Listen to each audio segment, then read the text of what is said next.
Hello, internet friends, and welcome to Quests and Cthulhu. It is Saturday night. Thank you so much for spending part of your geekend with us. We really appreciate it. We are once again, for the foreseeable future, playing from all sorts of undisclosed locations. Slowly, at least in my case, slowly getting better lit. Uh, we uh, we are glad you're here. We just have a few quick short announcements. If you've read the newsletter, we're going to keep the announcements short. So let's see. I have Beer and Mitten. All right, the announcements are done.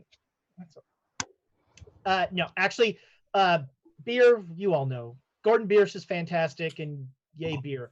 But the exciting part is we just announced that in 2 weeks, 2 Mondays, Monday the 25th, we are going to have our mitten for May is going to be a carbon 2185 mitten.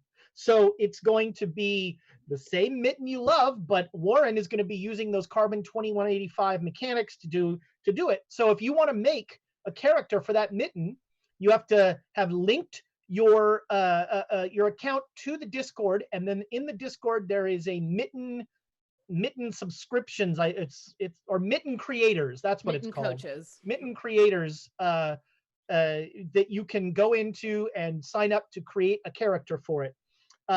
Then I'm officially going to say it. In June, I'm running a first edition D&D mitten. We're gonna I think we should start running mittens in like all these different. I'm gonna be running a top secret mitten. Oh, sign me up for that.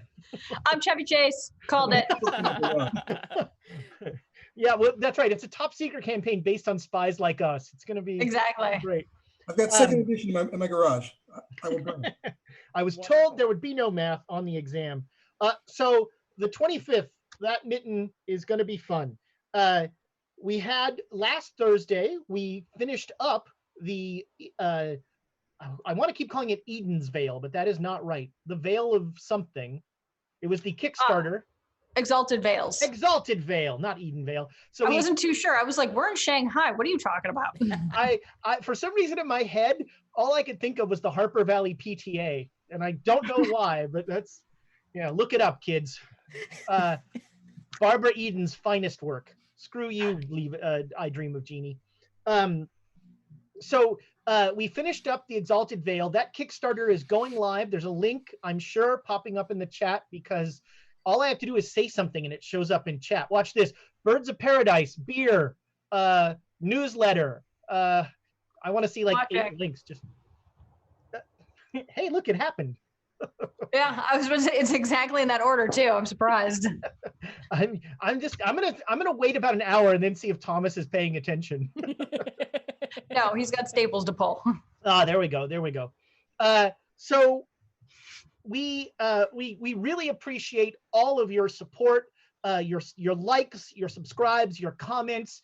If you're not a part of our Discord, if you're watching on YouTube and you're not a part of our Discord community, you should get in there, because there's all sorts of fun, neat stuff going on there. All of the GMs from our games are in there talking about their games. You can ask them questions. You can politely suggest ways their stories could have been better. We always appreciate that. You can really interact with the entire community, and it's a great way to do it.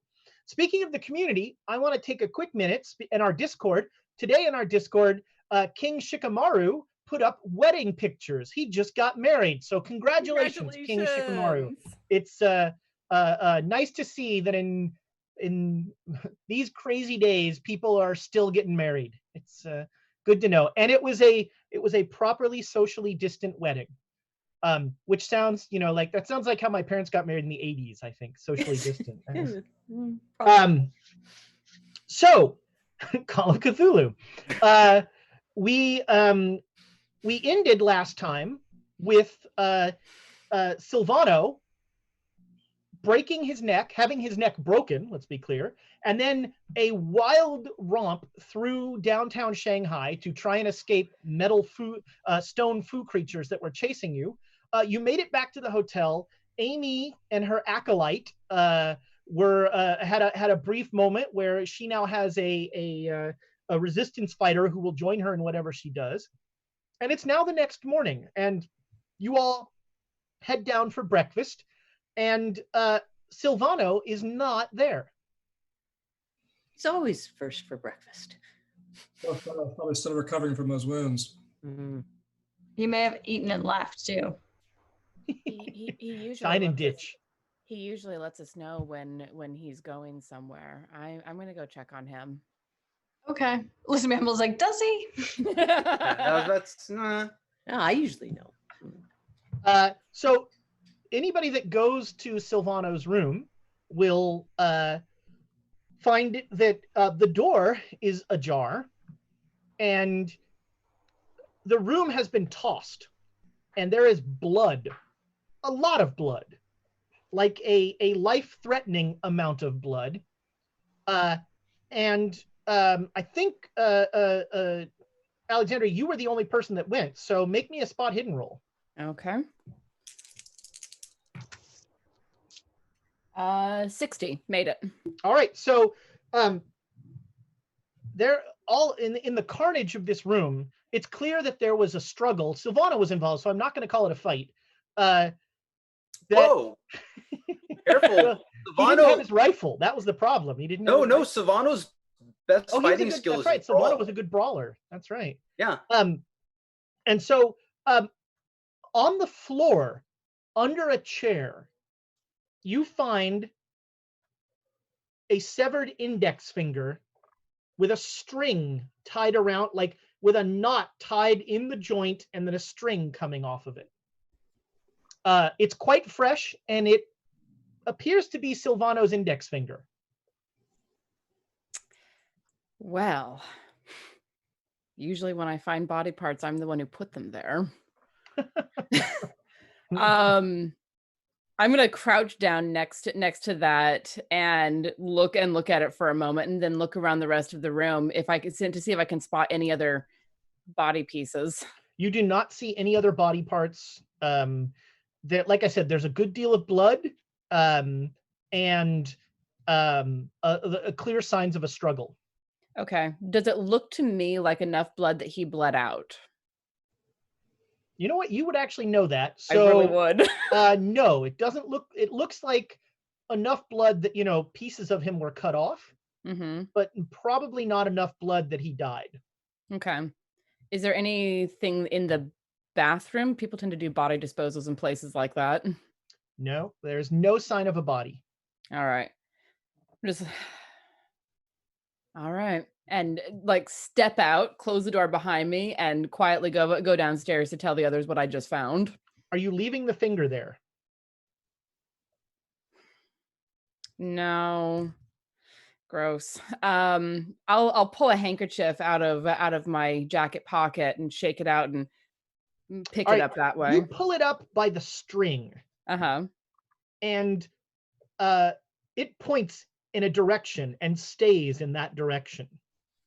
I'm gonna poke almost it. like a lodestone.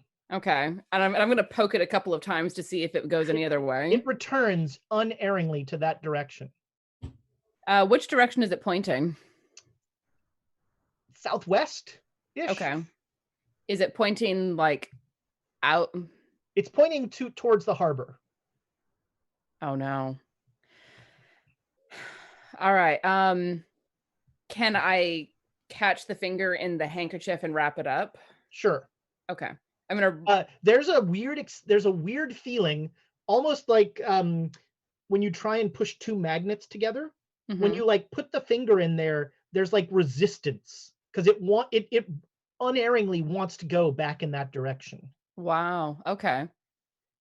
Okay. Silvano's unerring finger of pointing. That's gonna That's soon to be a really crappy magic item in the next Quests and Chaos D&D supplement. There we go. All right. Material So. component, a finger. Ugh. Okay. Gross. Hopefully not yours. As long as it's not consumed when casting, you got plenty. If it only points in which finger?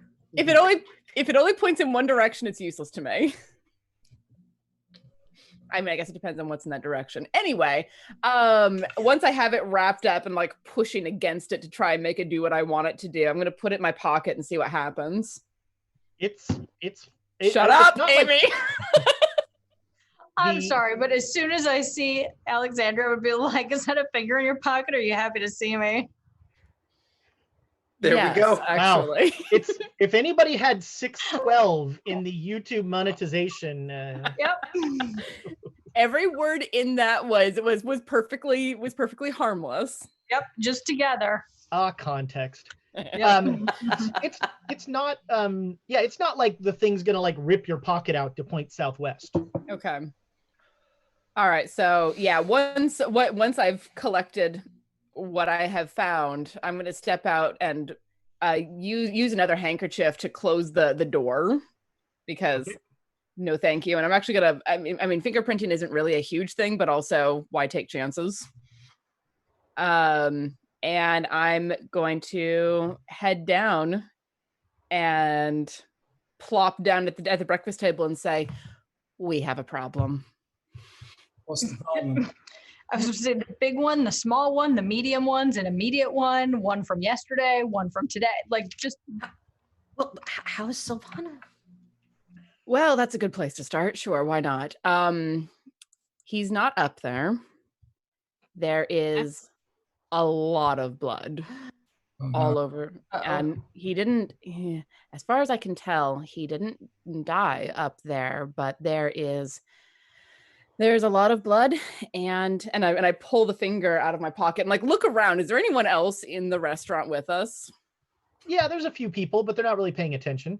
Although Okay, if you pull out a bloody finger magnet, they might, compass. Oh, so Maybe. was there a note? Was there anything that said did they kidnap him? There wasn't a note or anything like that, but there was this, and I hold up the finger and like visibly struggle to keep it from pointing southwest. It's still wrapped in the handkerchief. Yeah. But I'm still having to visibly struggle to get it back to hold it still. And, What is- and what is Joan will say wrong with that? lodestone. Joan will say lodestone. Is that Sylvano's finger? It's a finger, yes. We need to look around the room. There must be some other clues there. Where did they go? Where did they take him? The finger is pointing southwest down towards the dock. If I had to guess, I would say that has something to do with this. The breakfast is over. You Yes. can make Yeah. navigation rolls if you want. Oh, cool. Well, and do we have any idea who of the parties we think took him? Because there are multiple parties now that are. Either I mean, some On the list of people he cheesed off, Penhew is, the Yeah. biggest. But Yeah. it could also be Ho Fang. It could be, there's a list. It goes deep. There could be other people from other parts of the world. But Here, how we many don't of know by now. yeah, I was gonna say how many of them would be able to do this though? All of them, I'm sure. Yeah. But Yeah. but since it seems to be pointing at the dock, that makes me think Penhew because of the Dark Mistress. Let's go look in this room. There must be some other clues there. You feel free. I had a look, but maybe you'll see something I missed. All right. Well, hang on a second. Just let's be quiet about it, because at some point we should go up there and be surprised and have the police called. Unfortunately, I think she'll be right. Do we want to split up and have some of you go up there and some of us go and go to the concierge for police, and you guys can figure it out before we get I don't want to have too much time. Let's wait till we're finished searching the room before we tell the concierge or whoever. about the room. Yeah. All right, so yeah, you all come up to the room, and the room is in very bad shape. It has been torn apart. There is clear signs of a struggle, and there is a good deal of blood Where all around. are his Search for papers? his writings. Yep, Yeah, I was gonna exactly. say, where's his papers in his bag? His satchel with all the receipts and his papers is on the dresser. They poured out all the papers, but they clearly they didn't care. They were looking for something else. Okay. It's what do we have to roll? Who should roll this to get the papers and tiptoe across the blood and get the papers? Oh, if anybody who wants to can make me a dex roll to get there without sort of. That's not me. I'm low. That's me or Donald. Yeah, I'm just behind you guys. 13, I'm good. Yeah, no Oh, problem. yeah. Donald, what was it? Was the movie Entrapment, or what was the Catherine Zeta-Jones through the lasers kind of thing? Yeah.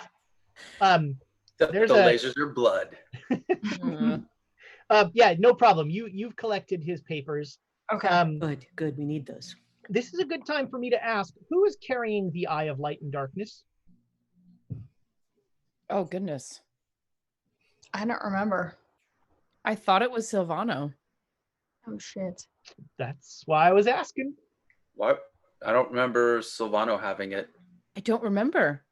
Me neither. I thought it was you or Joan. Oh, it wasn't me. I never carry those things. Probably Joan. She's the one who's going But you're the one who came out with it. Joan, make me a luck roll.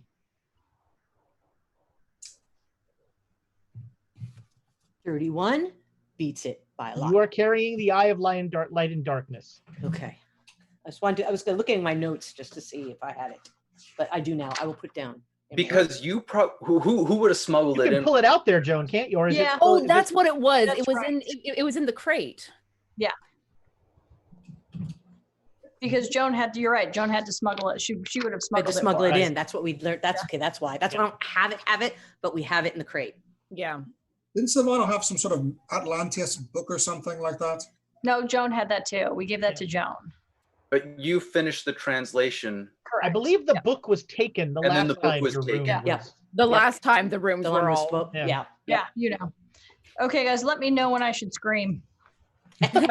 excellent. Do we have everything that we need out of here? I don't You can know. all, everybody that's here can make a spot hidden roll. Yeah. Okay. Cool.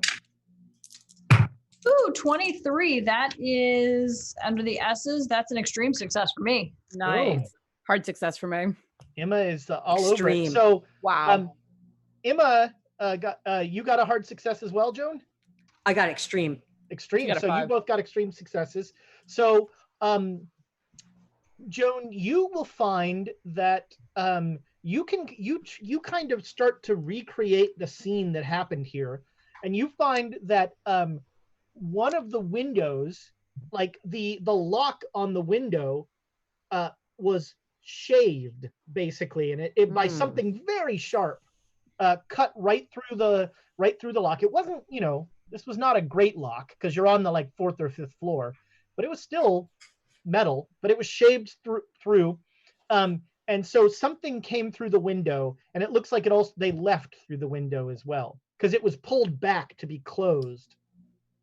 Okay. I came in and out through the window. Okay. And you also will get with that the door, like the blood and the trail of it goes towards the window, not towards the door that was ajar. You're not sure what the door was. Yeah. Emma, with your extreme success, you're like looking around, and under the dresser where Alexandra found the finger, you notice that the blood is kind of in a weird particular pattern.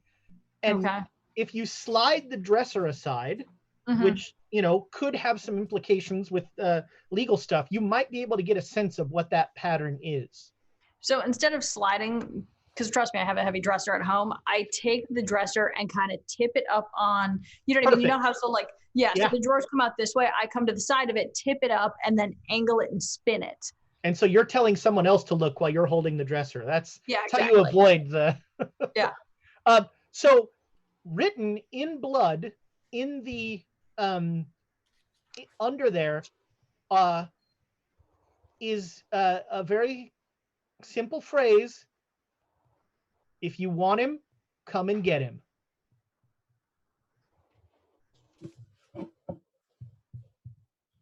And I put the dresser back. Mm-hmm.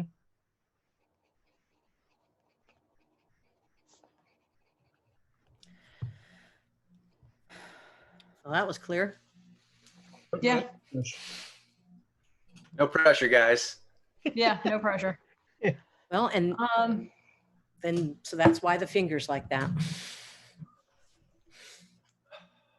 Good thing Silvano knows a right of transference. It's a lodestone that will show us the way. We All ready right. to have this room retrashed by the police? Yep. I believe it's So time. we'll And just back I'm, out. I'm going to step out and then look at Emma and very deliberately cover my ears. My 2 criminals, make me intelligence rolls. I love how you phrase that. Yeah.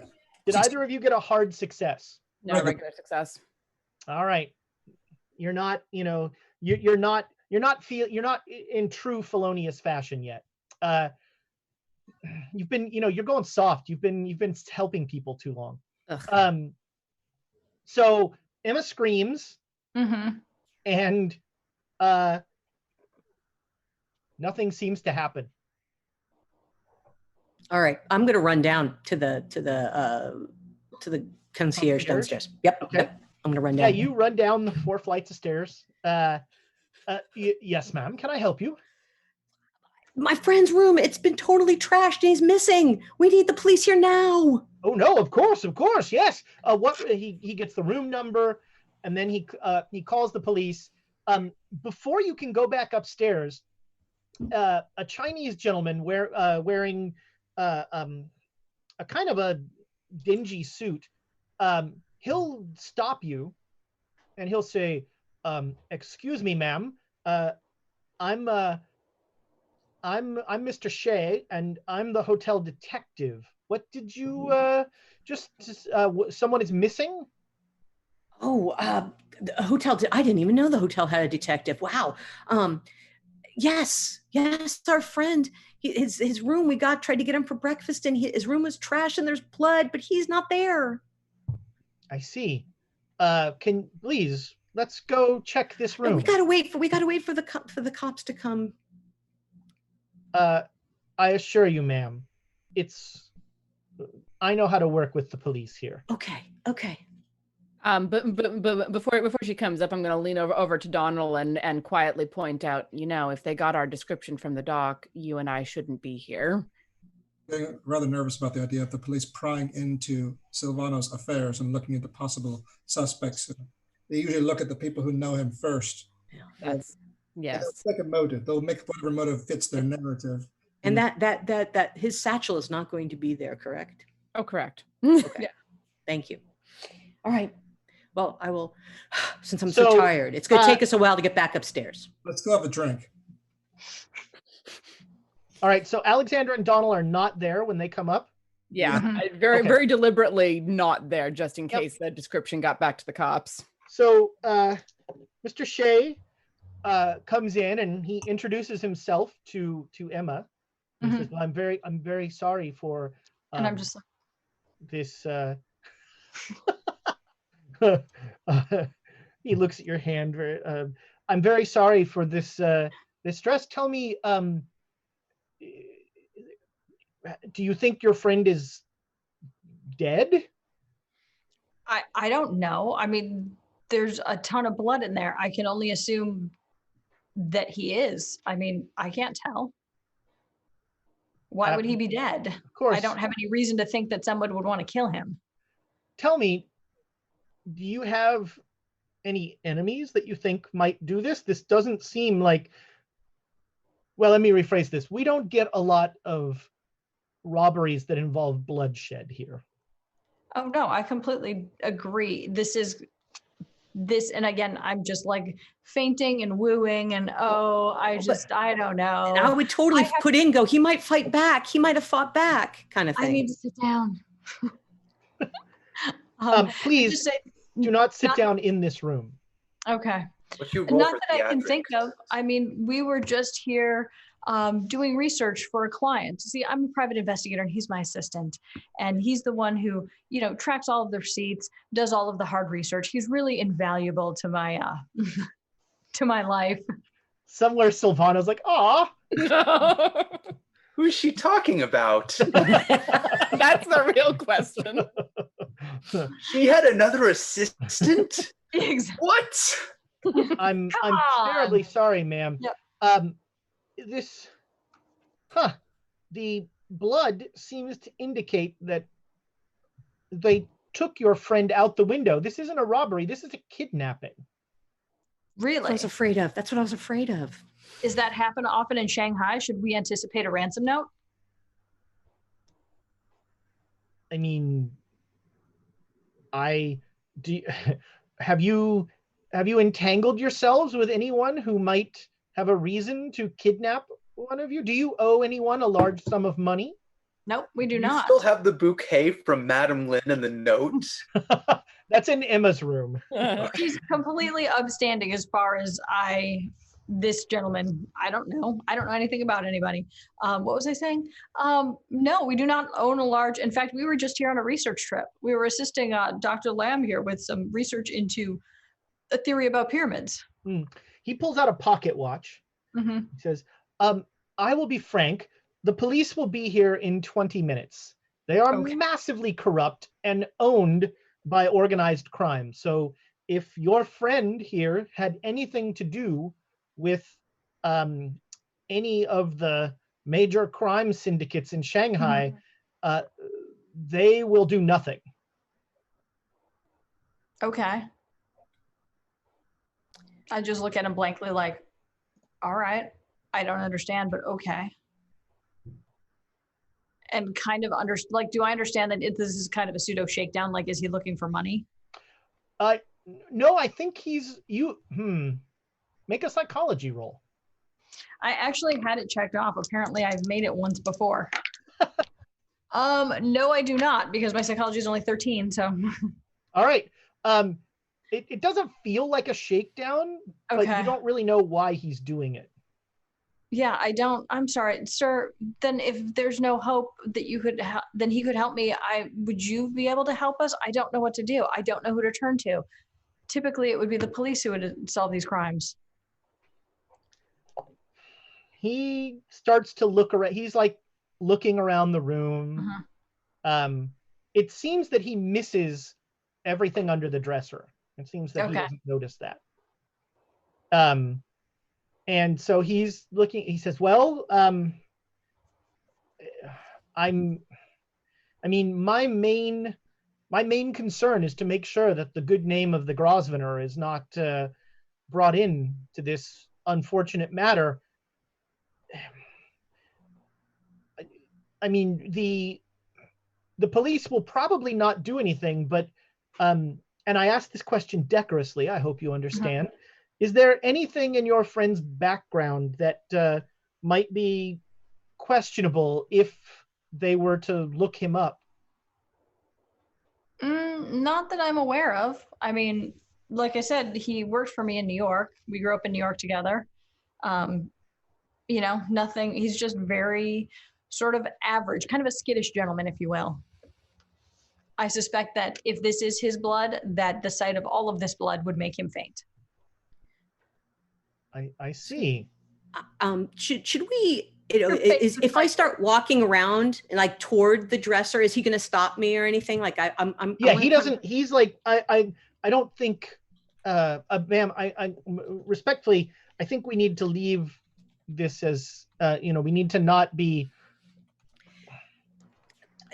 Yeah. No, I agree. I just, I wanted to see if I could see anything that would help us. I see. I mean, if you have anything you think would help, I'd certainly be willing to listen. No, and that's why I was trying to look around. I'm an archaeologist by profession, so I like, Was there anybody untrustworthy at the library?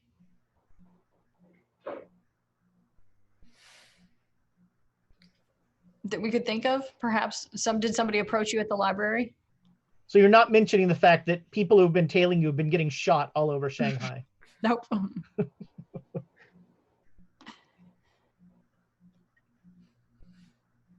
No, we're blissfully unaware of those kind of things, right? Because we're focusing on our research. I see. Well, I certainly hope that you find that your friend is found alive, and he gives you a card.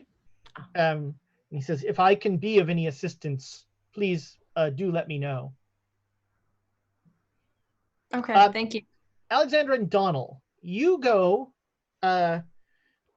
down to the bar, and because Donald goes, let's get a drink.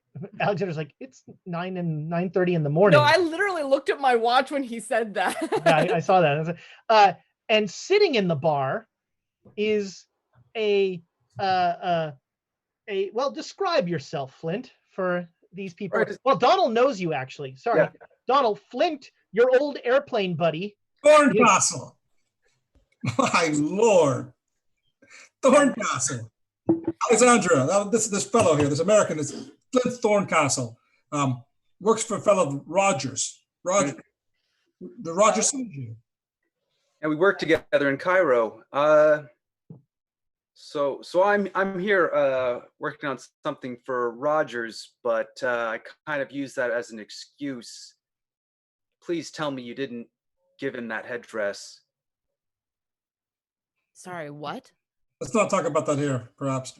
Flint, I'll shake the fellow's hand, good to see him, whatnot. But we've got a situation. One of our, Sylvano, has been kidnapped, apparently, last night. One that always orders the backup hotel? Well, the accountant, the fellow does all the money for the group. Oh. What happened? We don't know yet. We're investigating. He was apparently kidnapped last night. You haven't heard anything about that or know anything?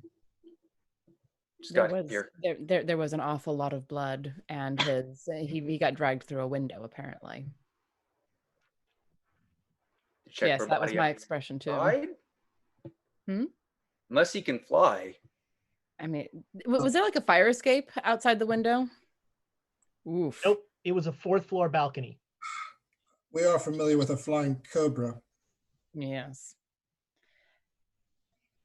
In any case, Flint, what brings you to Shanghai? Well, I'm looking into. Rogers wanted me to check out. There's been a buildup in Japanese military activity that he has concerns about, and I'm also looking into some sort of organization that's being built by Brady. I think the New China Front. Have you heard anything about that? Yeah, we've got a lead on where Brady might be. He's with some fellows in a warehouse. Maybe Alexandra remembers the fellow's name. I don't remember his name, but I remember what it was. It was mentioned. Actually, I'm gonna check. Emma might know. The name you got was. It's always going to be the last one. Always, never fails. But I mean, of course it's the last one. Why would you keep looking after? Yeah. It's always in the last place you look because 2 men. Chung Shao Road, I believe. That's where the warehouse was. That's right. Yes, we have a little bit of information on that. We were chatting with I lost his name, Taro, Isogi Taro, who is connected to the Japanese imperialist spy network. And I say that very quietly, so to make sure that absolutely no one outside of our little circle can hear that. So okay, so is that are you guys talking about Brady's organization, or are you guys talking about the Japanese military, or both? At both. You said you were here investigating both, so this is what we know about both of them. Warehouse and Taro. Well, okay, then I can have you guys already passed this on to Rogers? We haven't, no. No, it's been rather an eventful couple of days, including a flying cobra. Do they know about Sylvano's telegram? I don't think they do. I don't think Joan might, because I think Joan was with him when he did it. Sorry, my memory is... Yeah. No, I remember the telegram, but I'm not there. Quarantine memory is ridiculously difficult. Anyway. Doesn't matter. After we finish our drinks, I mean, I guess you guys are busy, but... When he says, I guess you guys are busy, 3 policemen go through the lobby of the hotel and head up the stairs. And I like instinctively just twirl very, very as nonchalantly as possible, so my back is to them. And I'm just looking straight at them, just. I mean, a white woman with red hair stands out anyway. I don't need to give them any more reason to look at me. I mean, Or do you guys want to head out away from here for a little while, given your reactions? Yes, but we do need to let the others know where we're going. Well, and we need to find what's going on with Sylvano. We have a lead that might lead us in the right direction for him, but we might be walking right into Penhue's grasp. Oh, by the way, he's alive, as are apparently most of the members of the Carlisle expedition. Yeah, we Donald trusts we you. heard I that. guess I'll Yeah, trust Donald him. and I found that out while we were on some sort of Pharaoh's riverboat. I don't know if I told you or not, Alexandra. This is the fellow that was with me when we saw the. Oh, you met the Black Pharaoh. Yes. I'm so I sorry. love how that's the thing that it matters. Not that's the guy that I was in the plane crash with. I mean, he mentioned the plane crash, but he also didn't tell like the whole story of how like the pilot's head got severed and they crash landed and had to go swimming, and he's been awfully sparse on details, our Donald. Too many details to catch up on. Yes, It was a wild ride. Yeah. It sounds like it was quite the adventure. One forget. That said, I think we need to track down the Sylvano thing as quickly as possible. There was a message written in blood that says, if you want him, come and get him, which I don't like being baited. I don't So like you know walking who into took him? traps. We suspect Penhue, especially since he was taken out the window of 4th floor building, but we've had kind of a lot of people on our tails over the last few days. On a flying cobra. Well, just making sure I heard that right. That's Yep. all. Just Yep. okay. You've met the Black Pharaoh. You must understand that there are weird things out there. Just making sure I heard you right. Cool. You know, Flint here has seen some pretty strange things. He saw some gremlins. You saw some what? Yes. Let's talk about the decapitated pilot. He's fine. Mm-hmm. He's fine now. Fine now. The pilot is Professor not so Conferring, fine. not so much. Is that the fellow with the neck that was all stitched together? Mm-hmm. The doctor is, Poor fellow. Yep. I understand that a little Egyptian fellow is looking after him now. How? I don't know. Some sort of magic thing they did. Oh. Okay, I won't ask. Well, they So Emma and Joan will be detained by the police, unfortunately. You need to leave them a note of where to find us. well, if you guys need a hand. We could really use an extra set of hands, especially if you're reasonably capable. Sorry, I don't mean that to sound as judgmental as it does. I'm acclimating. He can handle himself. Yeah. All right. I want to take a quick capitalism break. Rav Starburner just gifted a bunch of subscriptions trying to trigger the Gale Force 9 Thank you, sub G. giveaway. Thank you. So wonderful of him to do that. Also, for you completionists out there, the players currently have 3 inspiration. Why did you have to bring that up? Because Tamago Tora gave 2 to the GM. I was just gonna let that slide. If nobody Nice. mentioned inspiration and nobody mentioned bits, I would be like, "What bits?" But bits, Inspiration. clearly, I I mean, like bits it. aren't important. So thank you so much, Rav Starburner, for triggering that. That's a wonderful thing. And is that for this session, Amy, or is that triggered for the next? Oh, wow. All right. So we're giving away a Gale Force 9 Right, deck tonight. Thomas? He's probably not paying attention. Are we? He is. He said we'll do it at the break. Apparently, We'll do it at the break. All right. So it'll be we're doing it at the break. hashtag chaos at the break. Now I'm just not going to call for a break, so I can get me a Gale Force 9 deck. That's Well, do they make any? with it, you don't play non-DVDs? 5e. Yeah. If they made first edition stuff, maybe I do. So back up in the room, Mr. Shea has stayed in the room, and he's kind of making sure you guys don't do any wacky, there are no hijinks. And the police come in, and the police don't speak any English. Okay. And so Mr. Shea starts to speak to them in Shanghaiese, and they all start. He kind of gestures at you guys every once in a while, And he'll come over and he'll say, do you mind, the police would like to ask you a few questions, but they don't speak English. Do you mind if I translate? Yes, Awesome. please. Very well. And so one of the officers, who seems to be sort of the lead investigator, he gets all the details about, names and that sort of thing. You're using Sylvano's fake passport name, right? I didn't think we were we? I don't know. I think that we checked into these hotels under our fake names, or at least I Okay. definitely checked in under Irene Adler. So you give him the fake name. Mhm. The problem with, keeping track of all the lies. And so they take that down, and they ask you some of the same questions about any enemies. Has he been involved in any illicit activities? That sort of thing. And you give them the same answers. Oh.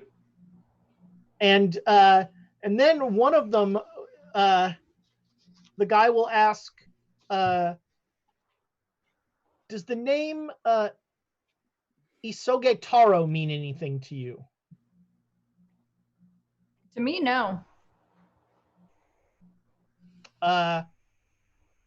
You should both make me, if you're, well, so far only Emma's really doing the lying, but you should make me some charm, fast talk, something roll to deceive these nice people. Just blind them with appearance.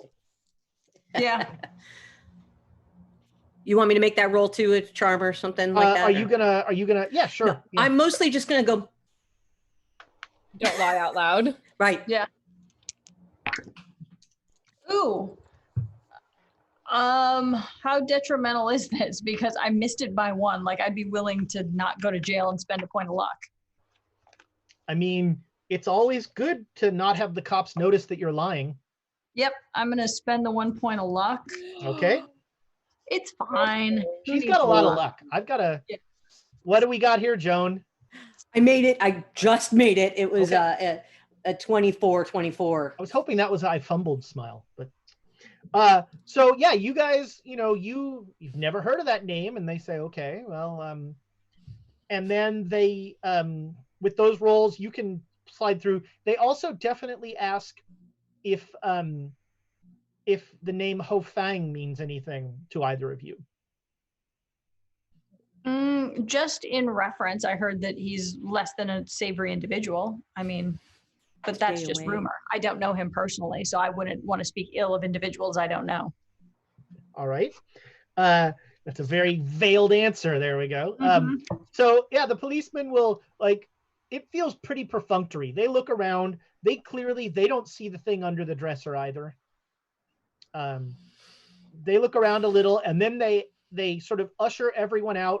They close the door. Mr. Shea locks the room. Mhm. And then he'll as he is locking the room, a porter is coming up to your room with another ridiculously extravagantly wrapped gift. Ooh, in my room, please. All right. And like, as it goes, Shay is just like watching it go, sort of wondering what's going on there. But I give him the same look back, like, what is wrong with you, bro? Like, you haven't been getting gifts your entire life. All right. So you come in, and as you unwrap this, there's another note from Madame Lin, Yep. who she says, I saw this. It made me think of you. Okay. Your beauty overwhelms me. And you have been given a 2-foot-tall marble statue of some sort of Roman goddess, Okay. nude, Smooth. like with sort of vestments fallen at her feet. Boy, if that isn't a hint. Well, I'm like in Emma's head, she's just like, is this a god? Should I take this with me somewhere? Is this an item that I need to like unlock a door? Joan, get in here. What is this? I mean, I'm Italian and I speak Italian. Would I know which goddess it is? It's Or would I probably just- it's probably Aphrodite. Oh, okay. All right. Well, So I would I know. guess Venus would really be the Okay. and I'll go in. I'll go check it out too. yeah, no, it's a lovely, very anatomically correct statue of the goddess Venus. Okay, but you don't think it's a thing, right? It's not Like, an antiquity. It's new, correct? It's fairly new, yeah. okay, and it's not anything that I would use to like, because she gave me that creepy tapestry with No. like, No, No, this this is beautifully done, but Okay. it is relatively new. okay, but I mean, Joan, in reference, she gave me that creepy tapestry, which means that at some point that tapestry is going to turn into a portal. We're all going to get sucked in. It's just a given. I just know it. It's going to happen. Like this. What is this? Just never say you like something in her house again. Well, unless it's like $1 million and Oh, like a okay, yacht or all right. something. I'll give you that. I'll give you that. But yeah, no, yeah. You didn't see this in her house before, did you? No, I didn't. Okay, No, it 'cause makes sense. It's not To be fair, there was an extensive collection of naked statuary. There's a But- lot of stuff in her house, a lot of stuff, but mostly just creepy stuff. Okay, so I'm not taking it with me. So then I try it, like, I look around and I was like, let's put it in the corner. Yeah, just as long as Then it's I- not staring at your bed, right? Kind of like turn it around so it doesn't look at me when I'm sleeping. And then then it's just Joan, mooning you while you're sleeping. kind of. That's fine. That's fine. I'm used to that kind of behavior. How am I going to get the sword out of here? I love that that's your next question. Well, we do Well, no. still do have that the bag, and we do still have crates. Okay, because I don't know. We should go downstairs and get the other two, but we're going after Penhue. And now that the cops asked about what's his name, Ishiban Isogo Isogo Taro. Okay. Taro. I'm like, obviously I can't go marching around town with like an imperial sword Yeah. on my side. Well, If this isn't Egypt. well, we do have things downstairs, with the hotel. But if you want to take and keep it there, we can do that. No, I'm going to use it to cut off Penhue's head. Ah. Then we need the bag that we use for the guns. We need it. Okay, let's go get our supplies. Cool. Friends, there are very few things that I will interrupt an entire stream for, but the Baroness's drunk bit giving is one of those things. My favorite Twitch user Oh my goodness. is apparently spending a Saturday night enjoying a lovely beverage and trying to keep the spirit of Cobra alive by giving, well, I'm going to let Amy do the bits here. This because of, the telethon thing here. Vanna? Yeah, so 1,500 bits to Ezra for being an amazing GM, but I do like the Cobra reference in the fact that how did I miss Cobra Commander flying in on a flying Cobra? Seriously. How did I miss that? I would have preferred Serpentor is the one who came with a Cobra. His action figure came with a little Cobra. Okay. And then another 1,500 is so drunk bits to Emma to burn it all down. I mean, hang on. It's on the table. It is. It's always on the table. She says that Emma is her hero, which makes me worried just a little bit. Yeah, I was about to say you need therapy, So lady. she's been drinking. She's been drinking, so I can see that. Essentially, that's Emma right is there. the patron saint of all who drink. Who drink and set things on fire. Saint I mean, I Emma, was the inebriated. totally side comment, but like the other day, you know how you just have random thoughts as you're sitting there? And Yes. I couldn't remember all the things that Emma's burned down. in this game. I was like, not there's as a many as you hospital. think, because you didn't burn down the hospital. You tried. Yeah, I think the question is how many things has Emma tried to burn Yes. down? That's the it, better yeah. question. Yeah. Yeah, because I was like a hospital, a hotel, and then then a boat, and then I was like, Oh I feel no, like the boat wasn't you. Nope. No, that the boat was Mac not you. Brady. The boat Yeah. was lava blood. Yeah, the boat was lava blood. Okay. I mean, you've been around a lot of things that burnt down. Yeah. Well, there's that Just too. What kind of things that you know, maybe you were involved in burning down? I feel like I'm going to get, and if history shows anything, I feel like I'm going to get attributed with many more fires than I actually started. Probably. Emma didn't start the fire, but boy, she tried. All right. In fairness, and history is written by the unburnt. And then, of course, Tamagatora, the unburnt. So 500 to burn the hotel down. And unfortunately, Tamagatora, I cannot burn it down until we have a backup hotel. You know what? We should just get our stuff, Joan, just in case. You do have a backup hotel already booked. Yeah, it's the Pearl. Yeah, you have the Pearl. Oh, we booked. did? Yeah. We're on I number wrote it down. three. This is the backup hotel right here. The Pearl was the initial hotel. You're That's in the right, backup The hotel. Grosvenor You was need a is tertiary technically the hotel. backup That's hotel. what I'm saying, is that we need a third hotel at this point. We're gonna run through Anyway, all the hotels in You're Shanghai. single-handedly keeping the tourism industry in Shanghai afloat. This is. Yep. So we should get When them are all you guys going. going to just start renting flats? It might be Seriously. cheaper at a certain point.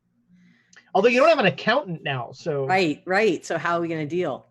This is going to be problematic because I don't know what to do with these receipts. I have no now I'm idea. going to start asking for credit rating rolls. Oh shite. Sylvano was covering everything, he is. A brief for the Baroness, a brief G.I. Joe moment. If you want an entertaining sort of Google semi-deep dive, the history of G.I. Joe localizations into other countries, not the cartoon of the comic book, those stayed pretty standard, but the action figures. They essentially licensed G.I. Joe action figures to different regions, and those regions ran with them and created like either regional versions of G.I. Joe. So there's one where like Duke has a serape on.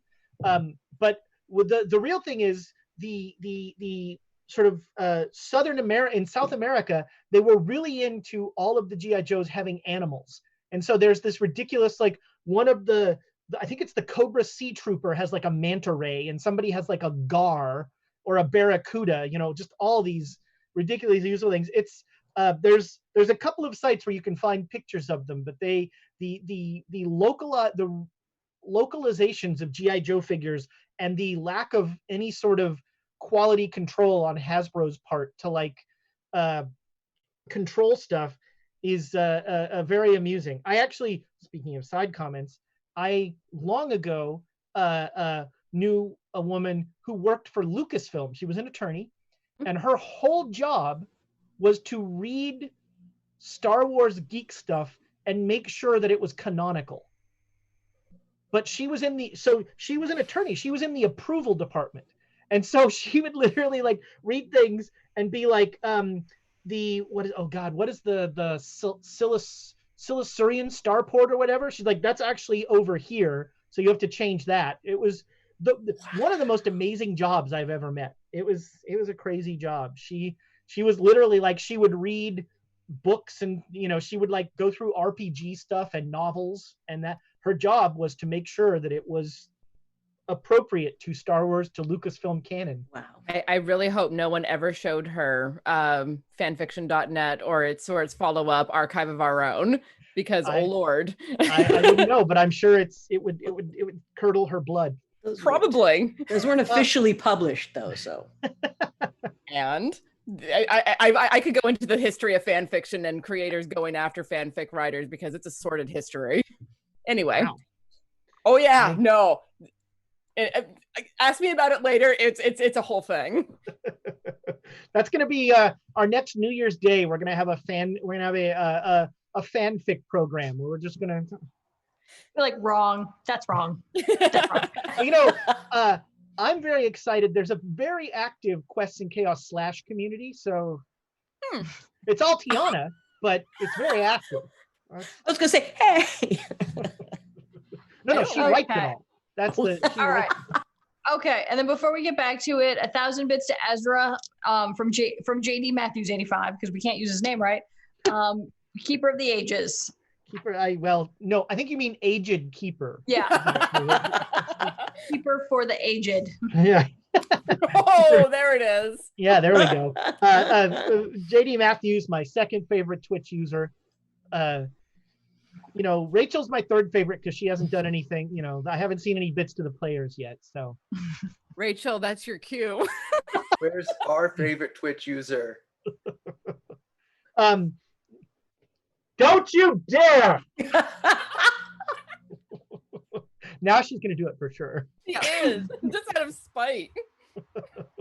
As long as she uses your bank account. Yeah. If she can get more out of it than I can. The key to a good marriage: separate bank accounts. Right. Well, we have gone far afield. So when you, Donald and Alexander, are you leaving? God damn it. Well, you said you have to leave a note or something, right? Leave a note. No, we're not gonna. No, we're not gonna. Don't say her name. No. Do it. Do No. it. Squirrel, you're her favorite all the time, every day. Thank you for the 500 bits. You. Thank you for draining Ezra's account. We appreciate it. No, I don't think we're leaving. I think we wanted to wait for the others because we've talked Flint into coming and helping us figure out where in the Sylvano is. Well, you just told me that you had to contact them, like leave them a note or something, right? We don't know how long they're going to be held by the police. I mean, that's a fair.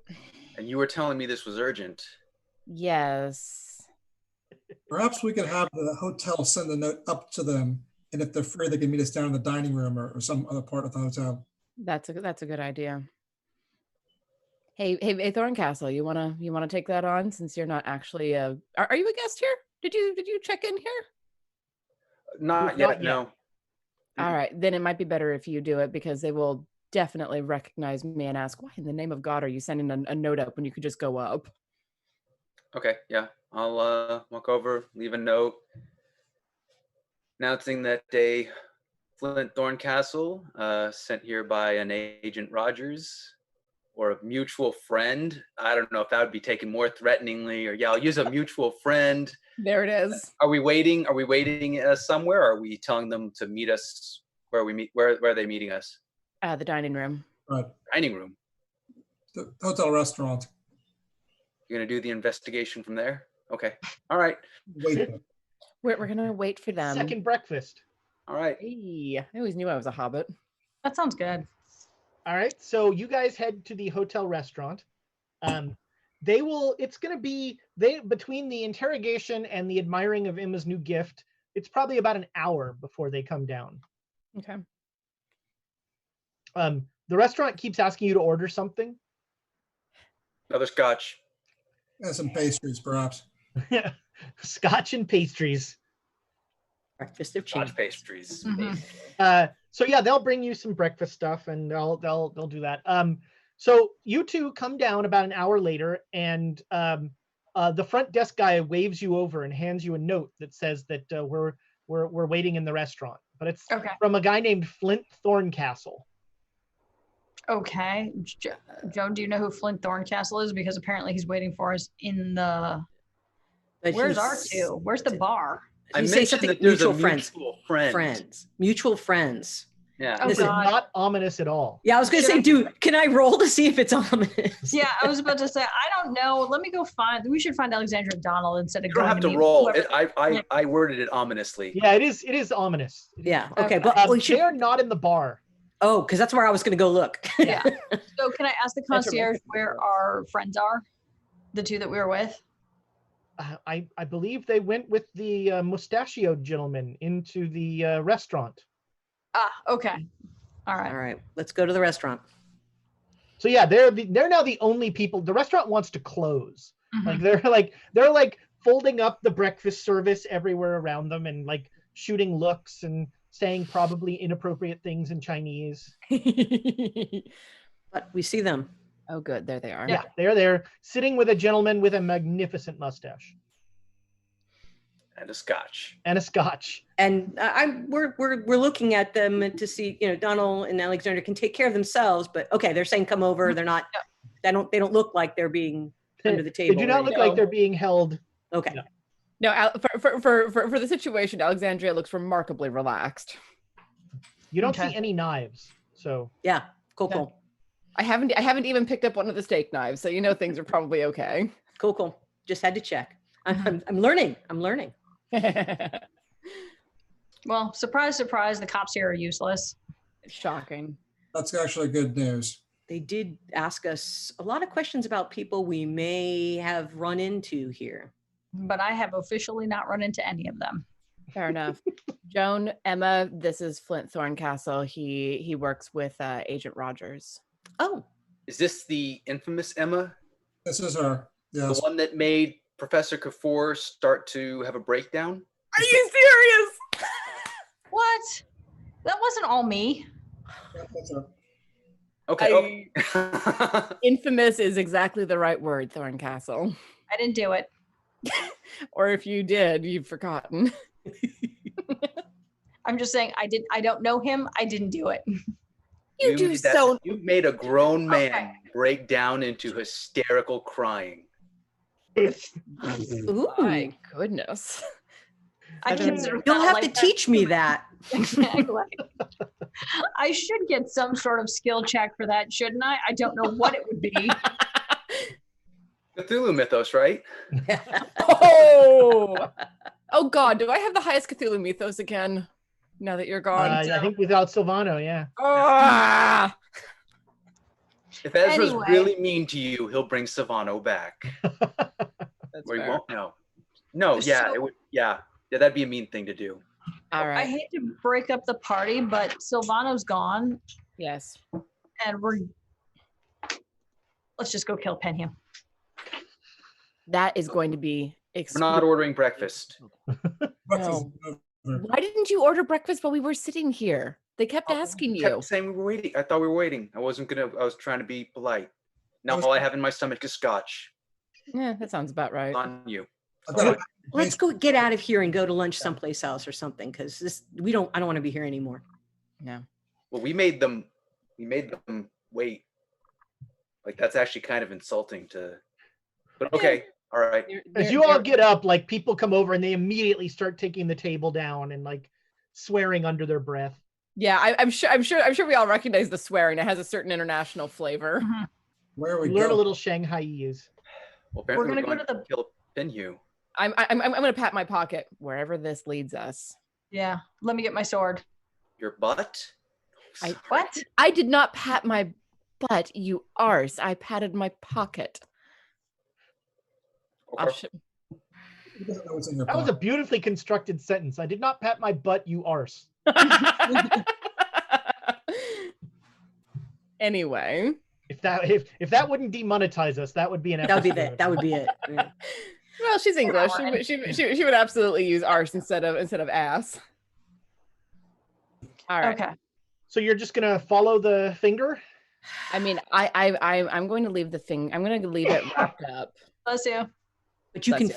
Can you feel it? Can you feel where it's going? I'm going to leave it wrapped up, but I'll hold it by the string. So at the very What are you least, guys I'm not talking walking about?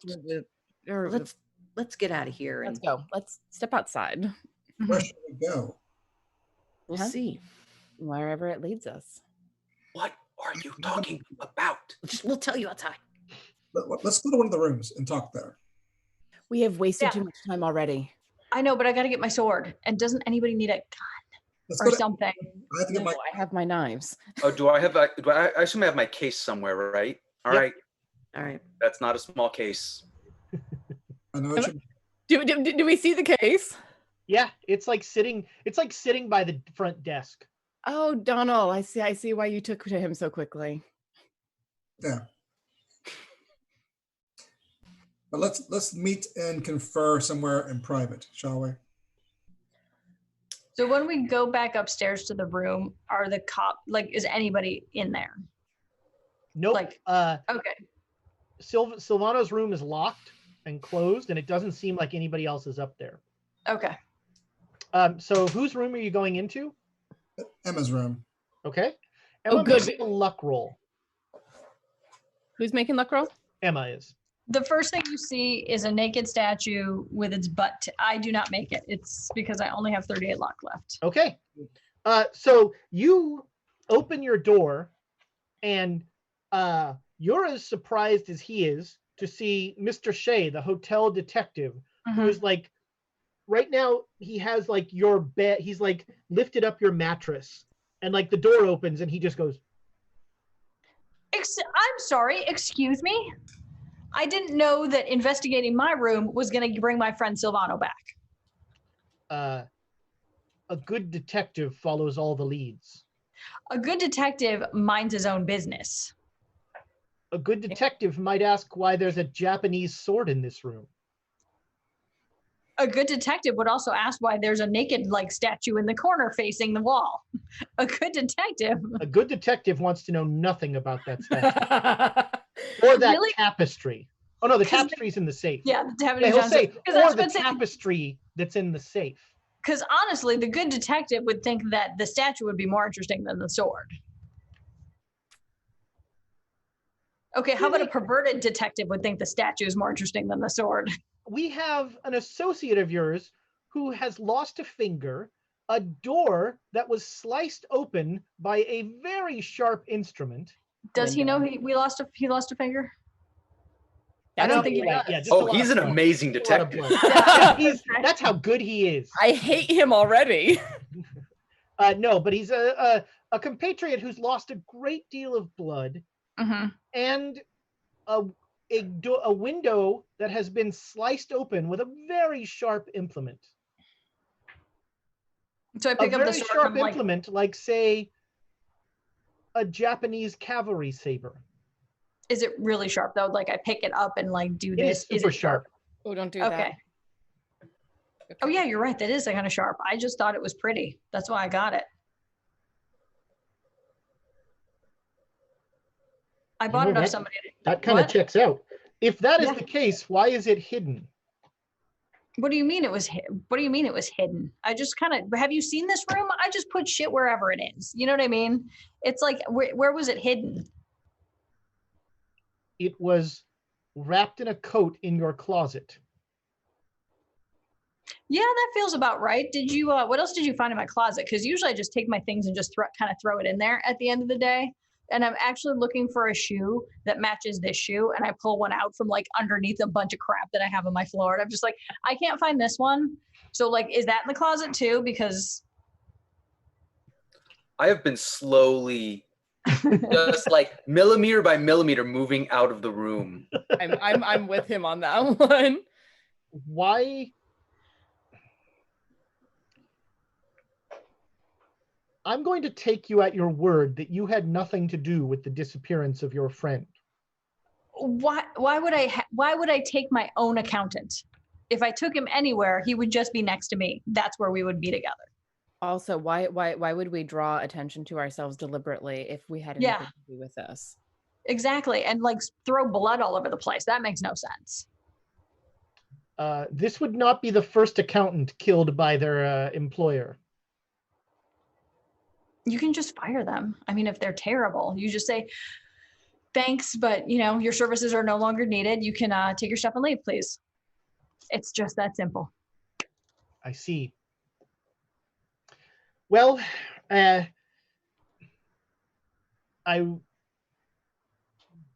You don't want to ask about the statue? No. Fine. Tell me about the statue. I don't know. It was a gift. I mean, you people give weird gifts here. Who gave you this? Oh, damn Some lady named Madame Lin. She just sends me the weirdest stuff. I don't even understand what that's all about. What else has she sent you? Well, a dress. Obviously, if you were in my closet, you'd see my dress hanging in there. It doesn't look like the rest of my clothes. Oh, that's the one that has color in it. Do you know? I'm very sorry. I'm terribly sorry. I was not aware.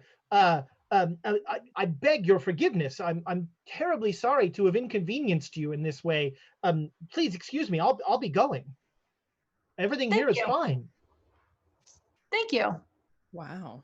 Step out of the doorway, let him go through. Mm-hmm. Yeah. He like beats a hasty retreat. a like worried retreat. That also worries me because now I gotta improve my drunk sword fighting skills in order to back that up. No, you don't. Just call on Madame Lin. Yeah. I'm gonna get more weird butt statues. I have a look at the statue. Pretty. Yeah, I wonder how much we can get for it. Yeah, Joan knows a guy. It looks fairly new. I mean, I don't know. Yeah, well, new, old. I don't know. In meantime, I'm in my closet, like rewrapping the sword in my coat and trying to like get my stuff together. All right, yeah. Can we get a map of this area of Shanghai, a good map and a compass so we can align it properly? Are we going to get out of this? Are we packing up and leaving? I've got a compass. Yeah, excellent. Can we get a map of the city? Yeah, you can find a pretty good map. We have the table up, put the map out, let's use the compass, align it so it's actually exactly aligned. Yeah. Then finger. Huh. All right. Let's make those navigation rolls. Damn it. Hey. Do we have an advantage for that or something? With a map? Yeah, With a finger. No, for the What? finger. I'll accept it. You have advantage. Anybody? Yeah, with a compass and a map, I'll give you advantage on this. Right. And a finger. And the finger. All right. Navigate, that would be Holy a shit, I critical made it. success. Critical success. Yeah, I got navigate. Boom. At least someone does. Thank you. All right. Thorncastle with a critical success. Here. Rogers. Well, no. What you know is that very quickly you run out of Shanghai, and this is heading into the ocean. And this is kind of Rogers had told you about a small island in the South Pacific that they were concerned about, and this seems to be pointing in that direction. Is that the Brady Island or is that the Japanese island? That is the Japanese island. No, sorry, no, that is the Penhu Island. Penhu Island. Okay. This is what that portal was leading to. Yeah, I was about to say, if I look at the map, I should be able to determine that based on the fact that I saw it in the pyramid, right? Yeah, you know what? Yeah. Yeah, Okay. you can, like, when he says that, you're like, oh yeah, that's the point all where they all converge. And Yeah, and I would bet money that is where that portal in the Dark Mistress leads to. Right. We're gonna have to hire a boat to get there. I do not understand about 60 to 70% of what you all are saying. Me neither. It's fine. That should be an episode title. That's it right there. Yep. That's all right. We've lived through it and we still don't understand most of it. It just gets weirder from here, mate. Are you coming with us, Flint? Are you helping us? I'd like to leave a telegram for Rogers first. The question is, should we go straight after Sylvano now, or should we do some other things in the city before we leave? Like what? Flint has lost a lot of blood and he doesn't have a finger. Well, Sylvano lost blood. I'm sorry, Silvano. Oh my God, they got Flint too. Well, here's the thing. Where's my tertiary character? Here's now the you're thing. Wee Lin. There we go. I want to be the hotel detective. I didn't know that was a job. If he was going to kill Silvano, he would have just done so. He has a reason for keeping him alive, and I don't know, Joan, you know more about the weird stuff than I do, but do you think this would still point in the direction of him if he were dead? If he was able to do a transference, or if somebody was able to do a transference, it might be able to show the way. Because it's what little I know tells me that, if there's a connection between a person and a thing from them, usually I think hair, but sure, a finger, why not? And it looks like it's made into it because it had the thread on it already. It's not like that was, we wrapped it around in thread. No, the thread was on it already. So it looked like it was put there. And of course we have the come and get him note. So I'm thinking that that's it. We got to follow it. We got to go and we got to figure out what the heck's going on. Well, that being the case, it would be in Penhu's interest to keep him alive, which means that it's a rush, but it's not go do it. Okay, I see what you're saying. Maybe we could figure out a little bit more. What did you want to do before we went, Donald? I mean, you do have some allies as well, possibly. Yeah, I was gonna recommend that we get backup. Yeah, Okay. we could talk to Taro. We Yeah, the could. Japanese, they may have some boats they can use to transport us over there with some of their effective flight. Boats, men with guns, armies of people. Well, yeah, that Right. comes with the boat. That too, but also if we wanted to track down the Brady connection and start figuring some of that out, Rogers thought it was important enough to send this guy all the way from what you said, Cairo? Yeah, Cairo. Right. Yeah. So Okay. All right. I I feel the urgency, but I want nothing more than to go and get Sylvano and punch this guy's face in. That said, he's a lot stronger than us, and I'd like to go in with the playing field as leveled as possible. agreed. And maybe I can look through the notes and see if there's any other magic that I could. Let's try to avoid using magic as much as we can. You saw what it did to Sylvano. That's true. I really think that should be a measure of last resort. I'm not going to say don't use it, but oh God, the sound his neck made. Just, I hate leaving any tools un. No, used. I completely get that, but Yeah. Well, no, I don't have the staves. We don't have the headdress. All right. Yes. I don't want that to happen to you. I don't want to hear your neck make that noise. I'm good with that. Thank you. Was that ritual even successful? I think so. That's the thing, though. It did work as far as we could tell, because he got real pissed off, and Sylvano wasn't that pale green color anymore. What worked to pull it to pull that sickness from me to him, it looked like it worked to pull it from him to Penhew. Yeah. He just paid a hell of a price for it. And he's still paying it, so we gotta get rescue him. But you're right. We need let's do a little bit more. Let's get our stuff together before we can go and do that. All right. Yeah. If we just go charging in, we're just going to die. And agreed. That doesn't serve anyone. All right. Well, like any other project, any other dig, let's get our stuff together first. So you definitely have Taro as an ally. You might have Madame Lin.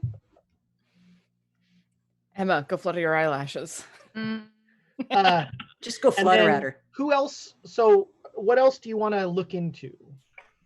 I would like to check out the Chu Men warehouse thing, because that's a big lead that was dangled in front of us, and that was something that Flint was sent to him to look at. Yeah, no, I'd be willing to go do that and check it out. I don't know what Brady is doing. What is it that he's doing that everyone else wants him dead for? I don't know, but whatever he's doing, it's big enough that everyone wants him dead. So that is dangerous, though, right? Everything that we do is dangerous. Checking that. Well, no, I'm just trying to gauge if I want to wait to send the telegram after, or if there's a chance that we'll all die, send it first so Rogers has some information. I mean, as far as you know, the New China Front, Rogers called them terrorists. Okay. I think send it first. Yeah, and send then that way at least Rogers will have information to pass on to Doyleson and the rest if they follow up. All right, I'll send it then. What? Oh gosh, something that you said about this being dangerous. Well, it's gone now. You're just gonna go check out are you gonna case the warehouse? What's your approach? I've got binoculars too, by the way. Yep. Oh, good. So do we. Okay, good. Yeah. I think that casing the place is a good idea, so that we know how many doors there are, if there are any windows. So if we go in, we don't get trapped in there. During the day, during the night, what is the? Well, it's time of the essence. Yes. So it's just after lunch now. Yeah, let's do some reconnaissance. We should do that. Brain is shutting down, but no, we should do some reconnaissance of the area during the day and the night, so we can tell what their guard situation is. Let's just be extra careful on our way there, so it's not obvious that we're going there and that we can't be tracked. Agreed. Oh, buddy. Oh, friend. You don't know, do you? We're being followed by at least 2 different parties. Well, we're gonna have to lose both of those parties. I can't lose all of Shanghai right now. Just have to. It's just those of us doing reconnaissance have to. And we want to find a place where we can watch it discreetly as well. So. As you come down to the lobby to, I guess, get a cab. Sure. You, Emma, hear your buddy Lee Win. Uh-oh. mm-hmm. Emma, oh, good. Where does the fight lead us today? Hi, Lee Win. And I just turn around and smile and look at everybody else and turn back. We might have a job for you. A job for me? Oh, I'm filled with the Lord's righteous fervor. Oh. I'm gonna like reach over and put a hand on Thorncastle's shoulder and quietly be like, "It's just Emma. She just does this." That's why the I just want that to be an episode title. It's just Emma. She just does this. No. Filled with the Lord's righteous fervor. Yeah.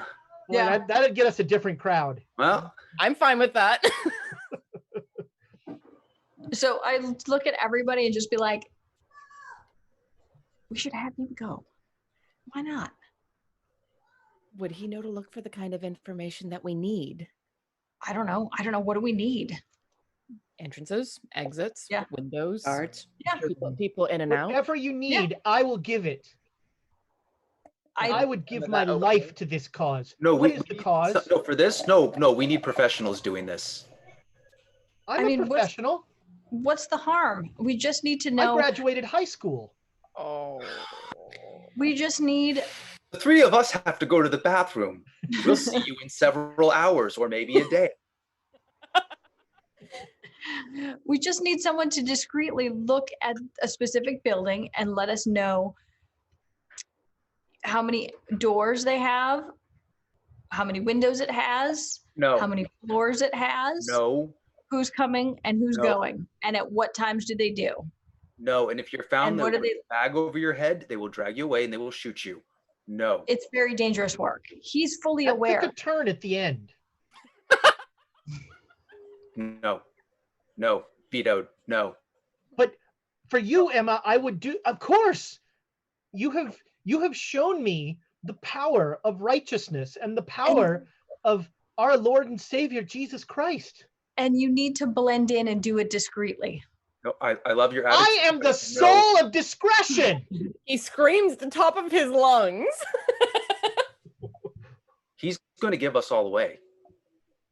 And We're all going to die if we Well, do this way. I'm All just right. It's the wrong way to do this. Months. We all need to travel to some destination that's a red Hmm. herring, perhaps an embassy or whatnot. And on the way there, drop off the two observers discreetly while the rest of the group continues on. And the two will go and observe, and then be picked up at a later time. The two observers? Who? We can decide. It can be any of the two of us. I hope it's me. Oh, Lord. Mm-mm. Flint, Me and Jesus. That's two. they don't know Flint. Flint is a unknown to these fellows. He would be a good person to observe. That's a fair point. You did just get here, Flint, didn't you? Yeah. Have fun. Well, who's going with me? Not him. Buddy. Okay. The interpreter, perhaps. No. Yep. Have you accepted Jesus Christ as your Lord and Savior? Yes, but no. He's a nice fellow. I'm a very good interpreter. That's Unnecessary. Excellent. I admire your attitude. No. Are you sure? What's it going to help? What's it going to hurt? possibly everything. Well, Just no. There's no debate happening here. It's just no. I love how you come in and tell us how to do the Yeah. work. This guy likes to say no a lot. Just I not mean- risking. I'm not risking my life and someone else's life because we want to go by the seat of our pants. I would give my life for this one. For this, what's our goal? There it is. to smite evil. And we need Yes, to invest. I would give my life to smite evil. God, Thorncastle. Look, you and I could do this. We've done something. We've done surveillance before, perhaps not as successfully, but this will be different. If there's a sacrifice to be made, I must bear it. Kiddo, I pull him aside and I give him the wrong address. There we go. Oh, okay. I will go watch that building. You will know exactly how many floors that building has. Thank you, Lee Win. Be very discreet. I am the soul of discretion. And I give him the address for the other hotel that they've been staying at. All right. He runs off singing hymns. Oof. Right. So who's actually going to go look at the building? I can. I can join you, Flint. We've done this before. All right. Two is less obvious than 3 or 5. And hey, as long as we're not flying there. Yes. So what should we be doing while this is going on? Do we want to touch base with Taro? Yes, we need to get boats. We need to collect an army. Sounds good. In fact, I'm even thinking about contacting Madame Lin for some people. What are the chances that Brady's on that island? I think pretty high. Yeah. So do I. Yeah. Everything is pointing at that island at this point. Mm-hmm. Literally. Yeah. Okay. I think this is a great time to take a break. So for that Gale Force 9 deck, put hashtag... Thomas! Thomas! Is Nightbot working? Hashtag. He's hashtag pulling chaos staples. is going to be chaos. the hashtag. Once the squirrels on treadmills that are running things around here are up and powered, to be entered to win that Gale Force 9 deck, and we'll be back just as soon as 6 people can use 6 bathrooms. Oh, wait a minute. Wait a minute. I've actually got to do a thing. Sorry. Okay. You have control. Yeah, I totally forgot. Okay.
Welcome back, internet friends, and congratulations to Scala Grimmer, who won a Gale Force 9 deck.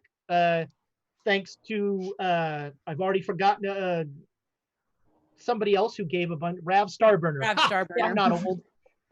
Thanks to Rav Starburner, who donated a bunch. So Scala Grimmer, congratulations. So when we left our heroes, they were, as always, splitting up, which never goes wrong. And they had you guys had a plan to keep the split up going and have you go off. So somebody from each of the two groups make me a stealth roll. From the Flint Donald group, you can choose who, and from the other group, you can choose who. How's your guys' stealth? Donald might be a little better than me. I've got 63. Yeah, you should do it. Can I assist? I have 40. Okay, you're better than me. Can I inspire that? 72. Yes. You've Yes. got inspiration. Spend it. Made it. 84. Can Yes, I that's just, an Amy. can I just Thomas realize that sneakily- he's doing a bad job and try? Or at Thomas least point out sneakily to moving me. up the- Drink. Yep, He's sorry, I forgot the sneakily rules. moving up the Amy ranks. Yeah. That is impressive. All right, ladies, what happened with your stealth roll? I made it. All right. It was a regular success, but made it. All right, so the people that are following all of you are following the guys. Have fun. That's exactly the opposite of what they wanted. That's amazing. Can I make some rolls to just at least know if we're failing? Sure, you can both make spot hidden rolls. Oh, good. Got success, hard success on that. Hard success, okay. Flint. No, All you're right, doing, yeah, you're doing everything's great. fine. Doing great, Uh, Donald. All right, with a hard success, Donald, you're pretty sure that the double switch didn't fool anybody. You're not sure if you're, well, no, with a hard success, you're pretty sure you're being followed.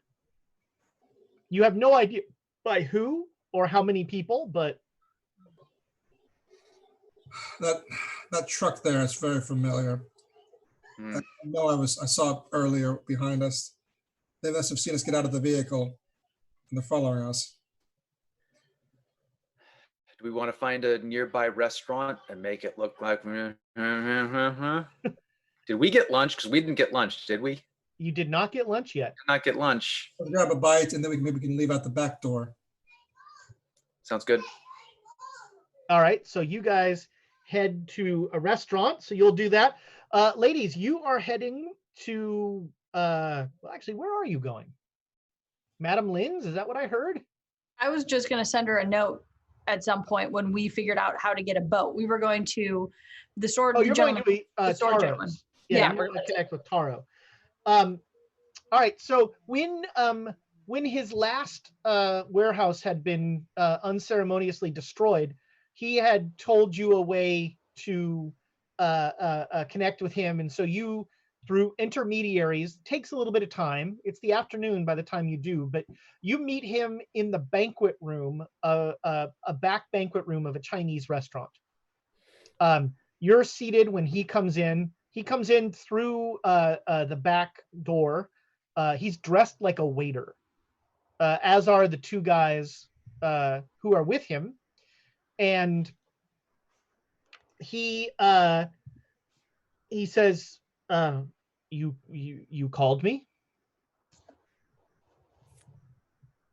Oh no, are you gonna make? Okay. Yeah, I was going to say, I'm like, I'm all like fighting mad. Unless you want me to talk, I'm all riled up. All riled up and ready to go. Yeah, ready. Yes, there has been a few developments since the last time that we met up. Our friend Sylvano seems to have been taken by, we suspect, the Mr. Penhue, the fellow on the Cobra. All right. And we are being pointed in the direction. Do we have the map with us? Sure. Okay. Although the island is not on the map. No, but it's pointing off Yeah. that direction, and we have an idea of where it is from what Emma saw with the overlapping. And you'll remember that Taro actually mentioned the island as well. Sure. We are being directed at the island that we discussed the last time that we were talking. And pull out the map and point at the place where we've not pinpointed, but at least guessed at. Yeah. I see. And we were hoping for some assistance. You want me to give you men to go into a trap? I need a boat. You have already cost me a fair number of men and a great deal of equipment. To be fair, you cost yourself that by bringing us in. It was a little bit different. We didn't choose to come. We were told to come.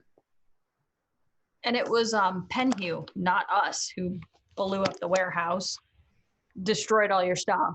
I mean, we're going after Penhew, and we need help.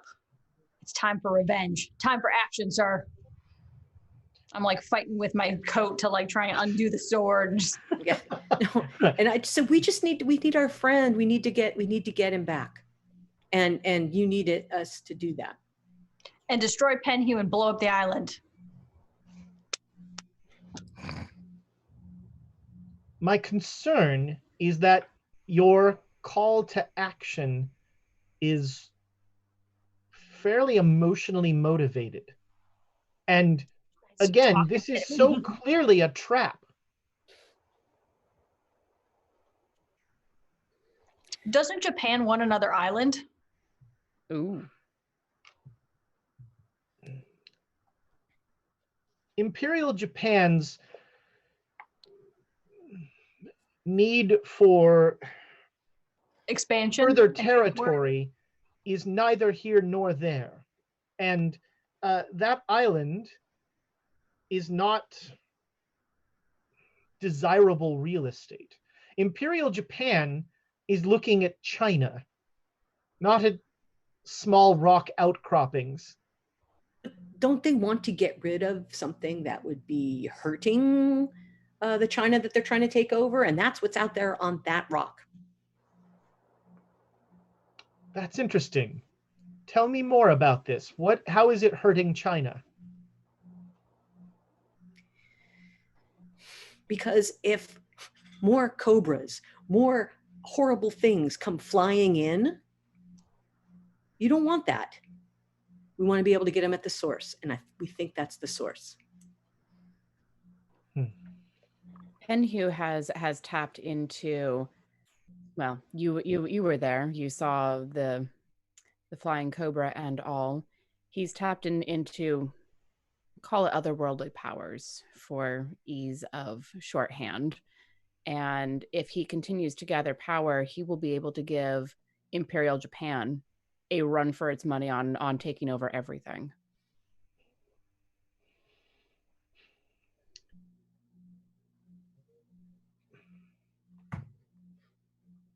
But if we can get him while he's small, while he's in this one thing, then he can't expand.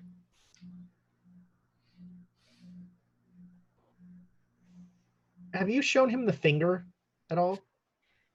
Not yet. All right. And I keep looking at Alexandra like, I just don't understand why you are. It seems like from everything you've said that this is clearly a trap.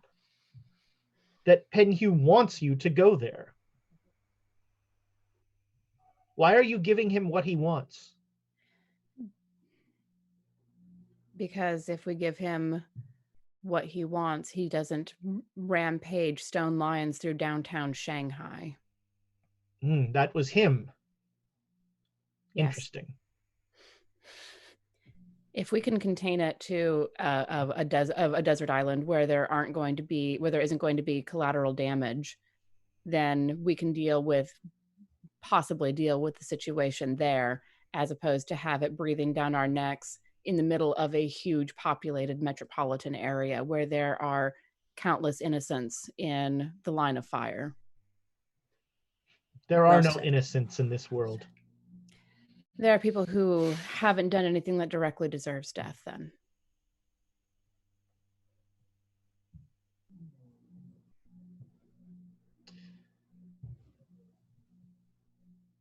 my government has a direct interest in destabilizing the Chinese government. But there's nothing that said that it won't be keep getting destabled and destabled when you take over. Order is something of our specialty. And a giant cobra flying through the sky is, I think, the very opposite of order. Especially with someone as insane as Pen Hugh at the reins.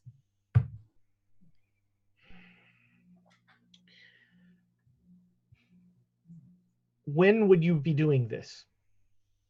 We would prefer as soon as possible, but it does depend on resources. Exactly.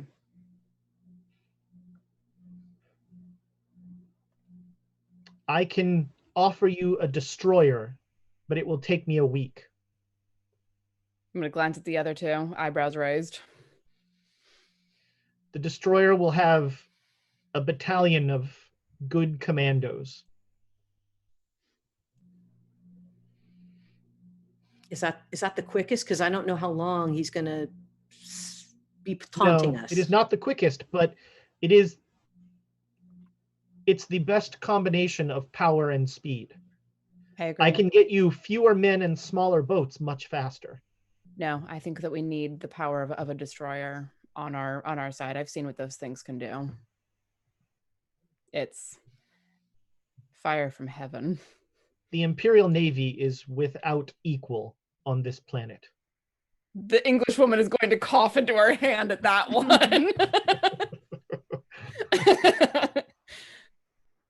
I'm just looking. I'm like, sure. I'm not going to argue that one. And you will tell the captain of the destroyer, I must remain here to continue our work here, but I will set you up with the captain of the destroyer and a translator, and you will tell him what he and his men should expect on this island. You will be very honest with them. These are soldiers. These are hardened men. They will be prepared for oddities. All right. Will they be told that we are not crazy and that we are actually telling the truth? Because the things that could show up there are the stuff of nightmares. They will make their own judgments, but you must be frank with those men. We cannot... Our efforts here cannot afford a major setback, like the loss of a battalion of commandos. That's fair. All right. We will tell them what they may deal with from what we've dealt with over the past, what is it now, 4 months? Very well. In a week. Today is the 25th, so... I thought it was the 26th now. No, because the morning of the 25th was when Sylvano disappeared. We're still on the 25th. Yeah. So what's a week? That would be May 2nd. All right. Yeah. So May 2nd in the evening at the docks, there will be a skiff. The skiff will be called the Lotus Blossom.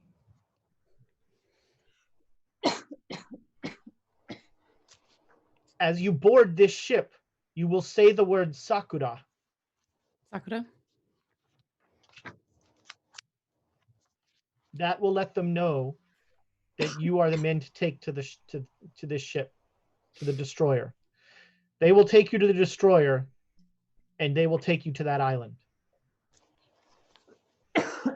Sakura is the password.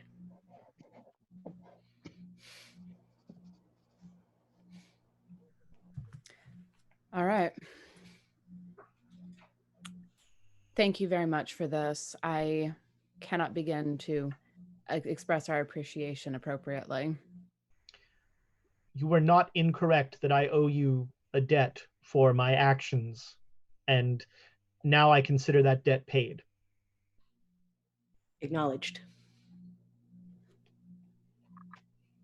I wish you luck. I feel like we're going to need it. Thank you, sir. And he and the two guys leave. Do we want to get lunch while we're here? Yes. Yes. They didn't take our order.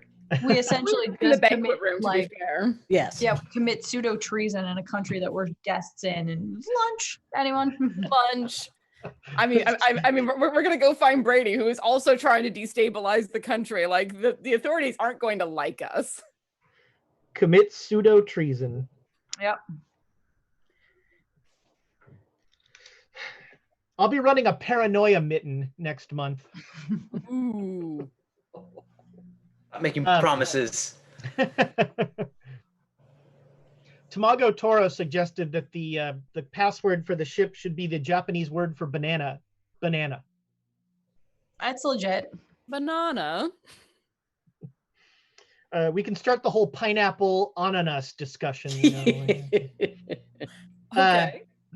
So, gentlemen, you have had a lovely. You go into a restaurant and you're going to duck out the back door. Well, we've given them time, and given that our previous methods didn't work, they're probably expecting us to go out the back door. So if we feign going around and shopping, we're going to force them into a position where they have to actively watch us, and then at any point, then we can take an opportunity to try and lose them. Does that sound better to you? We have to get them to slip somehow. I can't have them watching us watch this warehouse. So let's just do what we can, even if we have to backtrack a little bit, go through some back alleys, whatnot. Yeah, let's force them to, they have to follow us, and then we can try to lose them again. And over lunch, were you talking about a fortune teller? Oh no. Right. Most amazing art I saw. I'll show it to you sometime back at the hotel. This, What's his Oh, name? well, if it's nearby, we have to kill some time to lose them, right? Mr. The others are a little more mystically inclined, might be more interested in this. Mr. Lung. He shows you the ad for Mr. Lung's The Stars Are Aligned. Is he close? He's got an ad in every paper. Yeah, relatively close, yeah. Relatively close. So we gotta give him the slip. So you want to stop by? Oh, I'd rather do that than go shopping, I suppose. All right. Let's tourist it up. So you walk up to Mr. Lung's. It's a small, decrepit building. It looks like it's one of those. It's a live-work establishment, and although not great life. So both of you make me luck rolls. Yeah. Hoop. That also 0-1. Oh man. Yes. All right. So with a 0-1, Donald, you walk up to the door. Flint, as you're walking up to the door, a cat, a Siamese cat, runs between your legs and trips you, and then just looks up at you annoyed as you like kind of stumble, but you don't fall. You tripped me. Oh, cat. Watch out for that cat. And so you go up, and there's like a bell to ring. Yeah, why not? Okay. Both of you can make me occult rolls. I don't think Flint can. Oh no, he's got a little. No, he can't. All right, everything's fine. So yeah, the door is locked. Oh, well, there's a bell. Yeah, right. You ring the bell and hold. And the door, it's one of those Dutch doors. So the top of the door opens, and there is an older gentleman wearing sort of almost stereotypical brocaded silks and that sort of thing. He's dressed to impress the yokels, but you guys are yokel enough that you're just like, this guy's a sensei. Whoa, and I shouldn't use Japanese to describe Chinese. That's very this is a man of wisdom and he looks up and he says, "Oh, you wish your fortunes told?" Sure. Why not? Then come, but make sure that cat does not come in. And he looks at the cat and he says a couple of very rude things that you heard in the restaurant to the cat, and the cat just is like still kind of between your legs, just looking up at him, almost like. All right, I'll be. Let's be go inside. careful. Yeah. All right. All right. So he unlocks the door. He closes the Dutch door and unlocks it, and he starts to head back. The cat is going to try and dart into the room as soon as you open. I'm going to be careful. I'm going to put like my foot in the way and everything, and then. All right. You clearly impede the cat from being able to get in there. So you come in and you both come in and you close the door. The room's kind of dark. And as soon as you turn around, Mr. Lung throws powder in both of your faces. What? You have been rebuked! Rebuked! What does that mean? You cannot harm me if you have been rebuked! Demons! Can I reach out and just give him a slap? Sure, yeah. Is this just not like hard, but I'm just like, I'm just seeing if that's true. Like just hard. Right, yeah, you have been, ow! Huh? No, that doesn't work. We're not demons. We're not demons. He runs into the next room, and you notice that the furniture in this place is like set up in such a way that he has to run almost like serpentine to get, and then he runs through a beaded curtain, and you hear him going like, "What? Need to find the answer," and there's like flipping through a book. Oh, this is interesting. Starting a grand party. I wonder if he has a back exit. I'll have to ask later on. Yeah. Just as an aside, I was reading the notes of that Egyptian fellow. They had they had a bunch of cats in Egypt that were following them around a bit, related to some sort of Egyptian goddess or priestess or something. So I don't know. Reminded me that the cat Chinese cat goddess. Is that what you're? It was some Egyptian goddess they met in the alleys of Egypt or something. Huh. Not much about it though. Just something about the cats and following the cats around. Don't trust cats. That's a takeaway. Except I think the cats helped them somehow. It was showing them the way. They're leading them to places. So we should have let the cat in. Maybe. There was one fellow that was one fellow who had stolen these scrolls from the cats, and the cats were trying to get him. And he had kept these wards or something to keep the cats out. Probably not related. I can hear you, demons! Let's go see what the demon fellow wants. We're not demons. Which is just what a demon would say!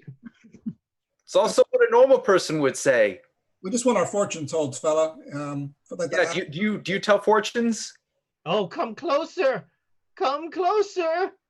I'm ready for the dust this time. All right, you go through the bead curtain. There is no dust this time. He's standing behind an octagonal table, and he throws, as you come in, he says, "Ah, ha, ha!" And he throws two bundles of money on the table, and like flash powder or something, he goes, woof, and the money starts to burn, and he says, "You can't resist hell money! Hell money!" I just start. What? Why are you burning money? You start laughing, and he's very sad at your laughter. He's like, "No, hell money! You are compelled to do what? This is demons are drawn to hell money." Oh, It's a good thing we're not demons. sorry, fella. We're not demons, so it's not going I to work. know. I am a fortune teller. I know the demons are coming. And you have come.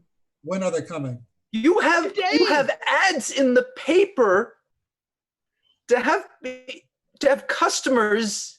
Do you No not one ever get customers? I've no customers. But you now demons.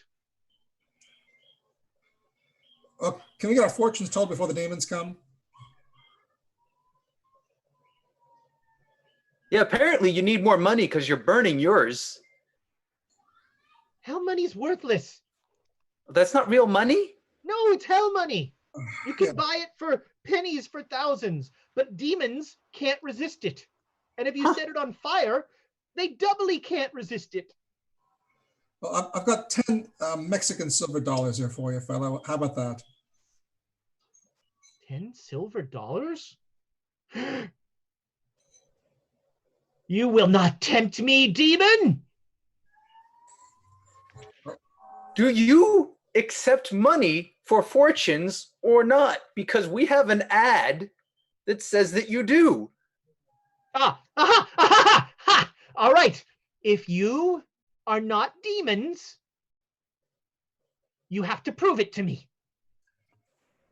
Everyone knows demons cannot use an abacus. Oh, shit.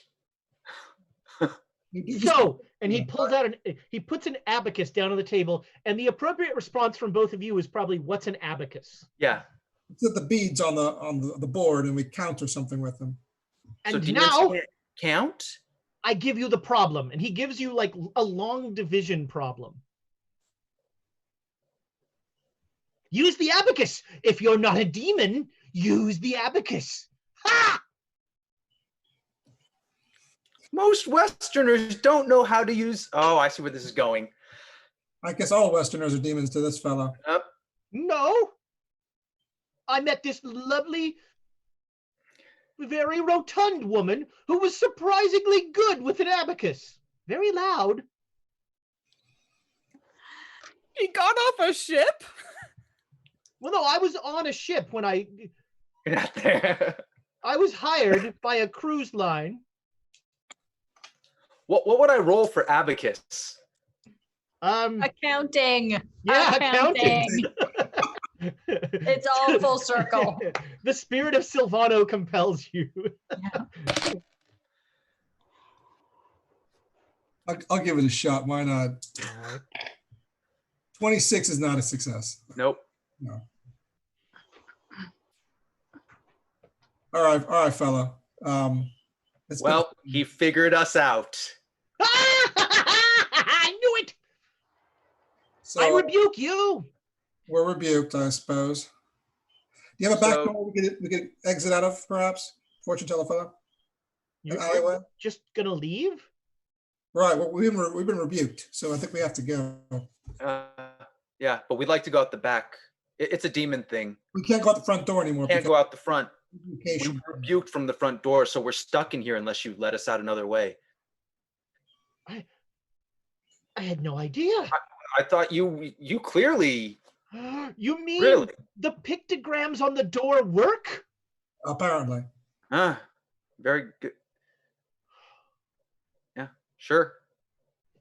So back door? Of course. He very carefully, he picks up another handful of... if you give us scotch, we can't come back. That's another demon rule. Or any hard liquor might work. Yeah, I think that's right. That's right. But if I share a drink with demons, then oh no. Well, I think you don't have to share it with us, but if you do the scotch, we have to do one thing. Yes. If I offer you hospitality, you can't disembowel me. That's correct. It's been proven by the sages. Yes. He goes and he gets a bottle of some just incredibly. It's like turpentine with delusions of grandeur. And he pours two little teacups full, and he hands you each one, and he says, "Yes, if you drink, I've offered you hospitality. You can't kill me then.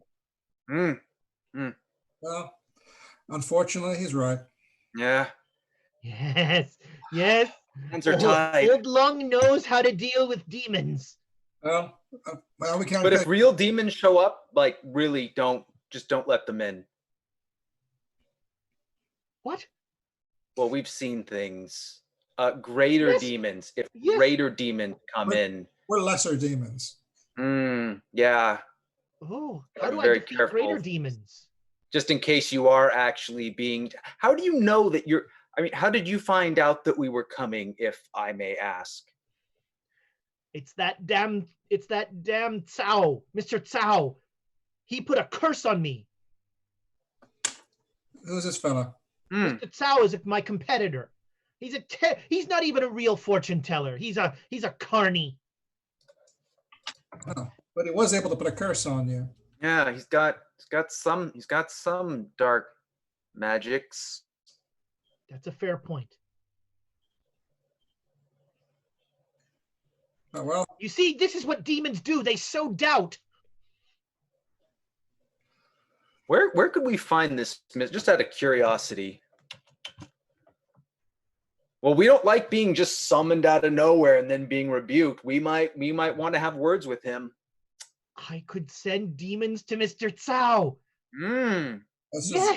Yes. You did offer us hell money. I did, yes. I knew. You see, this is also, they work. And he points to, all around this room, hanging on the walls, are scrolls of tigers. With like fine art of tigers. Demons, they are compelled to do my bidding with the tiger scrolls, because everyone knows demons are terrified of tigers. And so I'm going to tell you where Mr. Cao's address is, and you will go and you will haunt him. You will tell him to leave Lung alone. I suppose we'll have to. You will tell him that Lung is now the demon master.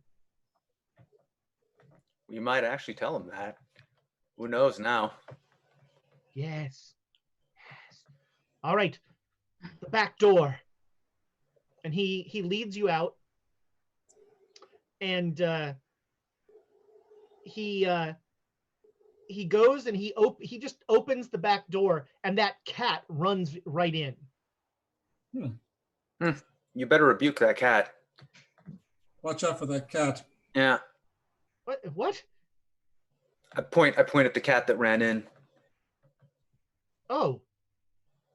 Aren't you worried about that cat? No. I got rid of the demons. Now, my countermeasures work. I don't trust that cat all the same. I'd be careful. He's a little more powerful than we are, though. Watch out for that one. He tried to trip me. That cat's a jerk, demon or not. Well, then I command you, remove that cat from my house. He's a big grade. He's more powerful than we are. We have no power over that cat. But he did offer us hospitality. I'll give it a go. See? Good luck. Yep. You notice that Lung doesn't step across his doorway. He stays inside his place. And now you can see that in the door frame are drawn all these pictograms. Ooh, is that what you were talking about? Yes. No, Donald. I wasn't. I was just reading the notes from the Egyptian fellow from his Okay. Can't say they're the same runes or not, but might have been a similar approach, warding runes or protection runes or something. Yes, protection runes. From demons, perhaps, right? Yes. But not cats, because that one just came right in. All right, let's try and get this cat. We'll try and get the cat. All right, so make me a dex roll. I have to look. I want to say yes and yes. So, and you pick up the cat. This cat, there's something weird about this cat. It is much heavier than it seems like it should be for its size. And when you pick it up, it like turns its head and it just looks at you. Hey, Donald. Come look. Hold this cat for a second. Come hold this cat. Tell me if this is my imagination here. Take a look. Feel Right. how heavy this cat is. All right, let's try him out. He hands you the cat. This cat is heavy, like much heavier than it should be for its size. And it's still like when you hand the cat to Donald, the cat is still just shooting daggers at Flint. Just like looking at you with like a cat sneer. He doesn't like you very much, Flint. Demon or not, this cat's a jerk. I think you should apologize to the cat. You have any food for this cat? Maybe we can give him some fish or something. No, I keep the cat out. Yeah. The cat, the cat's a major demon. I'm not going to give it food. You said it yourself. Ah, demon trickery. I see what you're doing. Hospitality. Everyone knows hospitality means nothing to cats. Not a cat, though. It's a greater demon. Right. More than one thing can be true. Oh, yeah, that's true. Okay. Well, I'll try to take the cat out with you. I'll carry the cat slowly out the door with us. Okay. And I'll so as you bring the cat to the door, there is a palpable sense of like pressure, as if you're like going through a membrane or something. Like you have to like push through with the cat. You having any trouble there? You Donald? see, demon. It's these wards or something. Here we go. I'll try to push through all the way. All right, make me a POW roll. Here we go. 30 success. All right, yeah, you push through. The cat like starts to do that.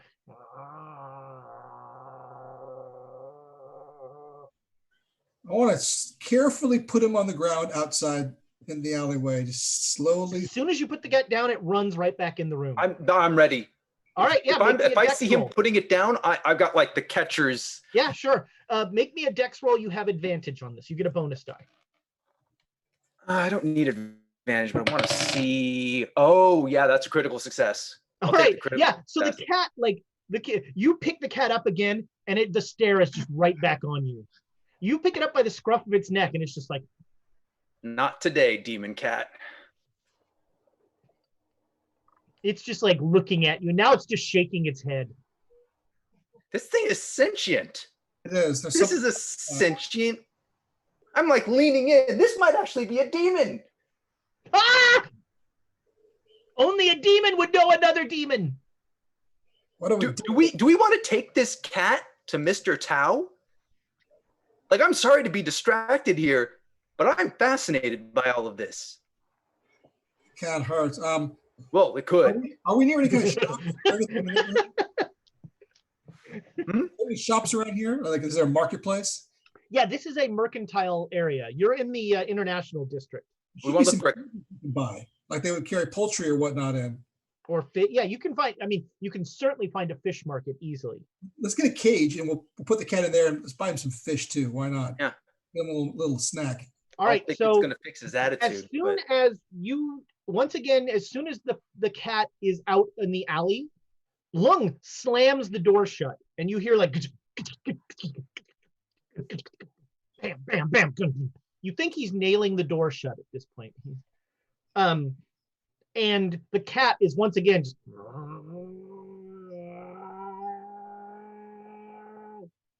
is not it's totally still, and it's just looking at Sylvano, just like shaking his head.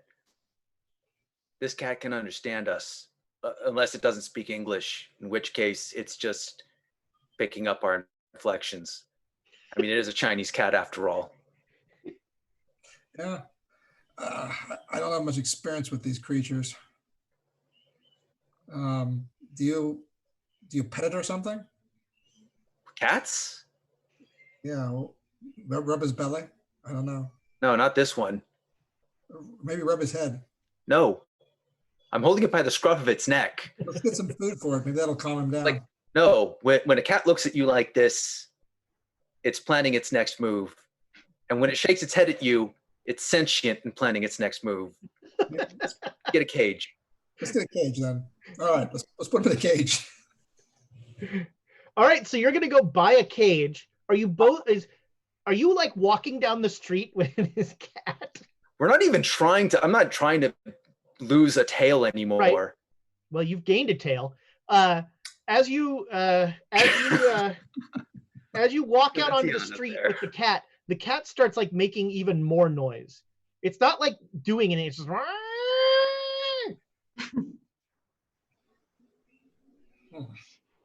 And when you can talk. You have to start talking. Can you talk? Are you a talking demon cat? It seemed like there's that wonderful sense that many cats have of just like indignity. And that's what this cat is just expressing right now. Like,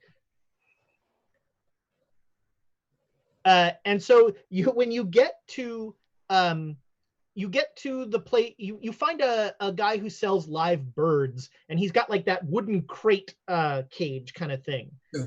And you are able to convey to him, mainly through the use of money, that you want a crate to put the cat in. He wants to give you a bird as well. But you're like, no. So finally he gets confused. He finally takes the bird out and he hands you the crate. And the cat is now just like silent. Well, that's a little better than before. Let's carefully put the cat in there, close the cage up. All right, both of you make me sanity rolls as you distinctly hear the cat say, "You put me in there and I will kill you both." It speaks English. 15 success. All right, Donald's surprisingly okay with this. I think I just didn't make it. Nope. All right, you lose 1 sanity as, yes, this cat in perfect English says in a very quiet voice, "If you put me in there, I will kill you. Both of you." Let's put him on the ground. Drop him. Oh no, I'm not letting Murder Cat get away. This cat just threatened us. He's going to kill us. You can't keep holding on to him. We've got to put him down. No, I can keep holding on to him. I'll make some food for the cat. I'll go get some fish or something to placate him. There's a fish mark. You can get like a little sardine or something. Good. I'll get a couple of them. Bring it back to the cat. Look, just because you feed me, don't think I owe you jack. Who are you? But give me that sardine. Give it to him. Yeah. Damn, that's good. I'm an anchovy guy myself, but okay. Monster. Who are you? I'm a demon, you idiot. You speak English? English-speaking cat demon. No, I don't speak English. I speak demon, and your stupid little brains put it into whatever dumb language this is. You don't even have an 8th tense. How am I supposed to communicate appropriately in this language? Right. So what do you want? I have to kill Lung. Because Mr. Tao summoned you. Yes. This is none of our business, Flint. Maybe we just let the cat do his thing. Your friend is smart. Let the cat do his thing. It's not a cat. We have to stop referring to it as cat at this point. We're past cat. It's assassin cat. Whatever. He's got someone to kill. We'll let him do his thing. I was going to say murder cat, but that works. I like that. Yeah. That's actually fairly close to the translation in my home language. Murder mitts. If I let this demon cat go, it's going to kill someone. So by letting this cat go, I'm killing someone. It's got nothing to do with us. We didn't bring this cat here. We didn't summon it.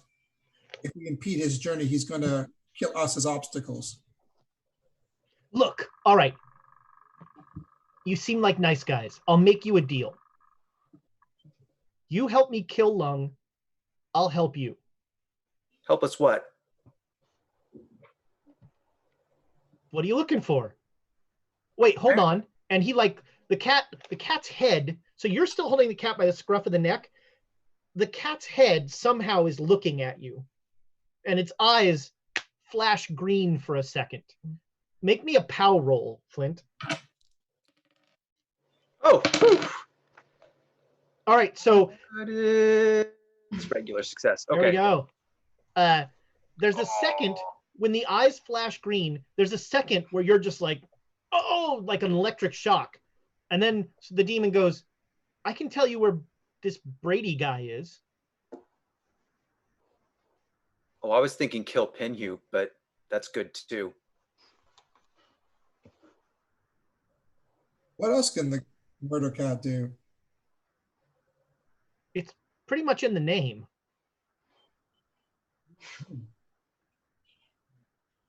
We could use a murder cat to kill Penhu. Yeah, killing Pinhew. Look, Murder cat. I'm not a blunt instrument. I'm a fine precision tool. I was summoned to do one thing, and that's to kill Lung. The question is, are you going to help me kill him? Or are you going to be collateral damage? And so the two little paws are like, nyeh, nyeh. That's so cute. I want to get him a collar with murder cat on the. Okay, sorry. Could you help us kill Pinhew? Have you ever summoned a vengeance demon before? No. Obviously, no. I can only kill people that obstruct me from doing my job. Are you obstructing me from doing my job? Temporarily? Does that mean you temporarily kill me? I mean, I could incapacitate. Flint, I think you should put the murder cat down. Look, you get Lung's door open, I'll take you to that Brady guy. I know what you want. Your minds are ridiculously easy to read. Flint, how about this? Hold the murder cat. I'll go. I think I lost something over there at the fortune teller's residence. I must have dropped something out of my pocket. To drop something? I think I did. Okay. I'll be right back. All right. So the cat is just looking at you, and it just starts to tap one paw on the other. So I'll walk back over to where he has the back door, assuming it's locked. It is. I'm gonna put the cat down. I got the lock picks out, but I don't know if I imagine it's internally locked. So there are some deadbolts here as well, which complicate things. Survey the back of the building. Are there windows or any other way to get inside? Yeah, there's a window in the back, and then in the front, there's like a storefront kind of window. I'll go check out the back window. Okay. What do we got? It is. It looks like it would be pretty easy to pry open. All right. Can I stack some boxes up next to it? That would be a nice little key stairway. You start to do that, and the cat behind you is like, "Don't patronize me." Just trying to help, fella. Cats can jump pretty high. All right. Well, then I'll take some large. Oh wait, hold on, Sylvano. You put the cat down. Nope, not Sylvano. Oh, sorry, Flint. You put the cat down, and it just trots off towards Lungs. Are you going to follow it, or? Yeah. All right. So yeah, I'm assuming I went. Yeah. So that happens. The cat says that, and you go, "Cats can jump pretty high," and the cat goes, "Cat can jump pretty high."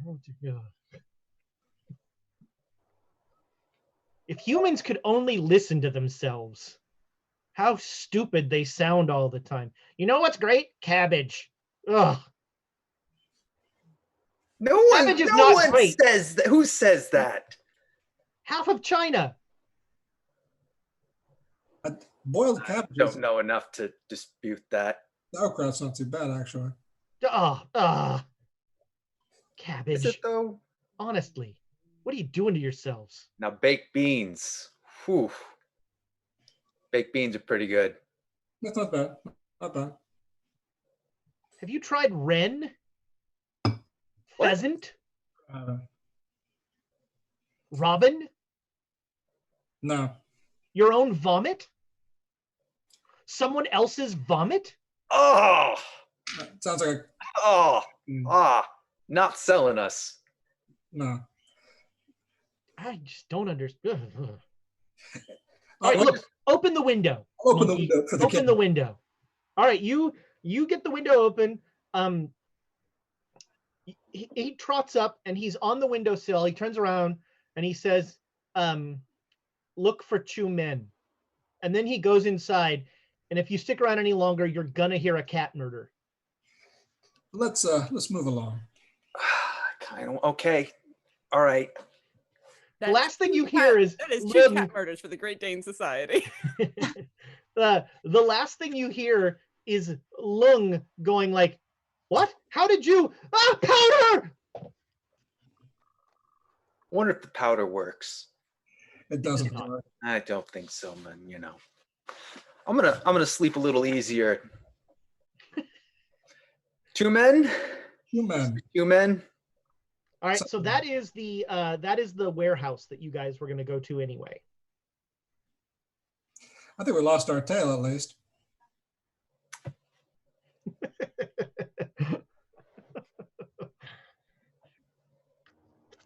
So you find another cab and you take a cab out to that warehouse. Are you still going to do mainly surveillance, or are you going to just go in? Or yeah, let's not go in. Yeah. All right, so doing surveillance, both of you make me a stealth roll. I'm just going to need 1 success here. Ugh. Or not a fumble. I failed it. Can we inspire that? You've got inspiration. Yeah, try it again.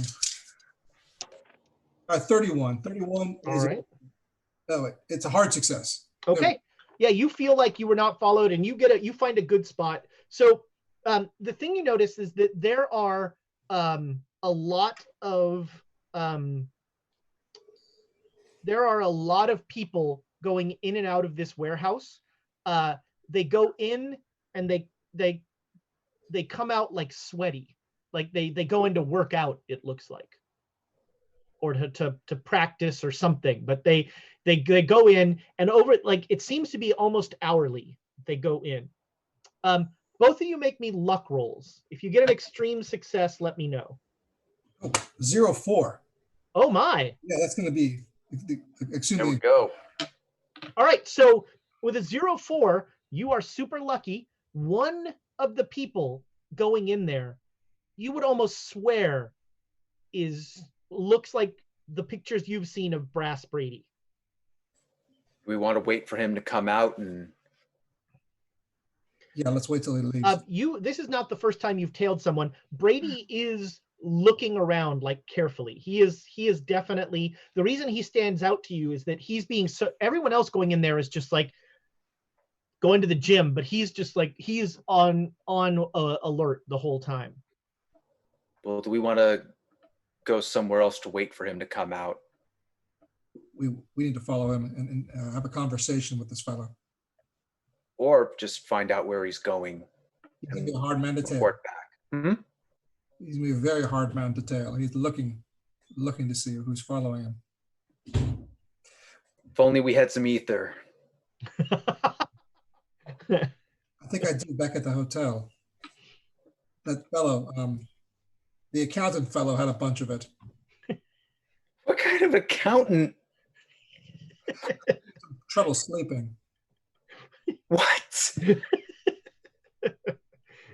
I hold up my flask. I know. Same. Hey, I got one too. Yeah.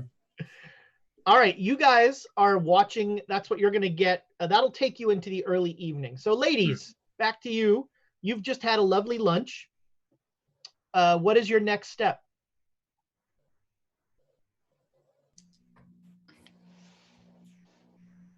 So, do we want to try to touch base with Madame Lin and try to see if she actually knows anything about the powers that be and can maybe send some assistance with us? I suspect she'll be able to send some assistance. I just don't know what else we want to ask her. Or what she'll ask of you. Yeah, I was about to say, because honestly, every time, and when I say every time, I mean that one time, it feels just very much like I would like to use her favor sparingly. as opposed to being like, hi. By the way, can I, Sure. But That she makes sense. seems a very powerful person. The Mhm. hotel detective was terrified when you brought her name out. Mm-hmm. So, I mean, we don't have a lot of options. We are a very long way from home. We need all the help we can get. And if there's anything that she can do to help us, You know what we could do? We could invite her to a dinner party. do we do dinner parties? No, not really. Well, I mean, do you want to go to her house, meet the two gorillas, see all the crazy shit in her living room? I would love to bring the two gorillas to the island with us, just for the record. Gorillas are terrifying when pointed in the right direction. Yeah, the unfortunate part is they're wild animals. I don't know which direction that is. Set them loose, wait on the destroyer. Okay, so I'll write a note to her and let her know that I have some compatriots that are interested in meeting her, and that perhaps we could get together over dinner or drinks. What is the response vehicle? No, I'm asking Alexandria and Joan if that's a feasible thing to do. I'm sorry, what was the question? I tell her that I have some compatriots that are interested in meeting her, and that it would be interested. Is she interested in meeting us for like dinner or drinks, perhaps at her house? Yeah. I mean, she did meet us at least briefly, or Donald and I at the club. Mm-hmm. I mean, she wasn't at all interested in us. But yeah. I mean, I suppose then the question is, what are we asking of her at this dinner party? Do we say, hey, we know that you have a whole lot of connections in a whole lot of savory and unsavory places. Do you have?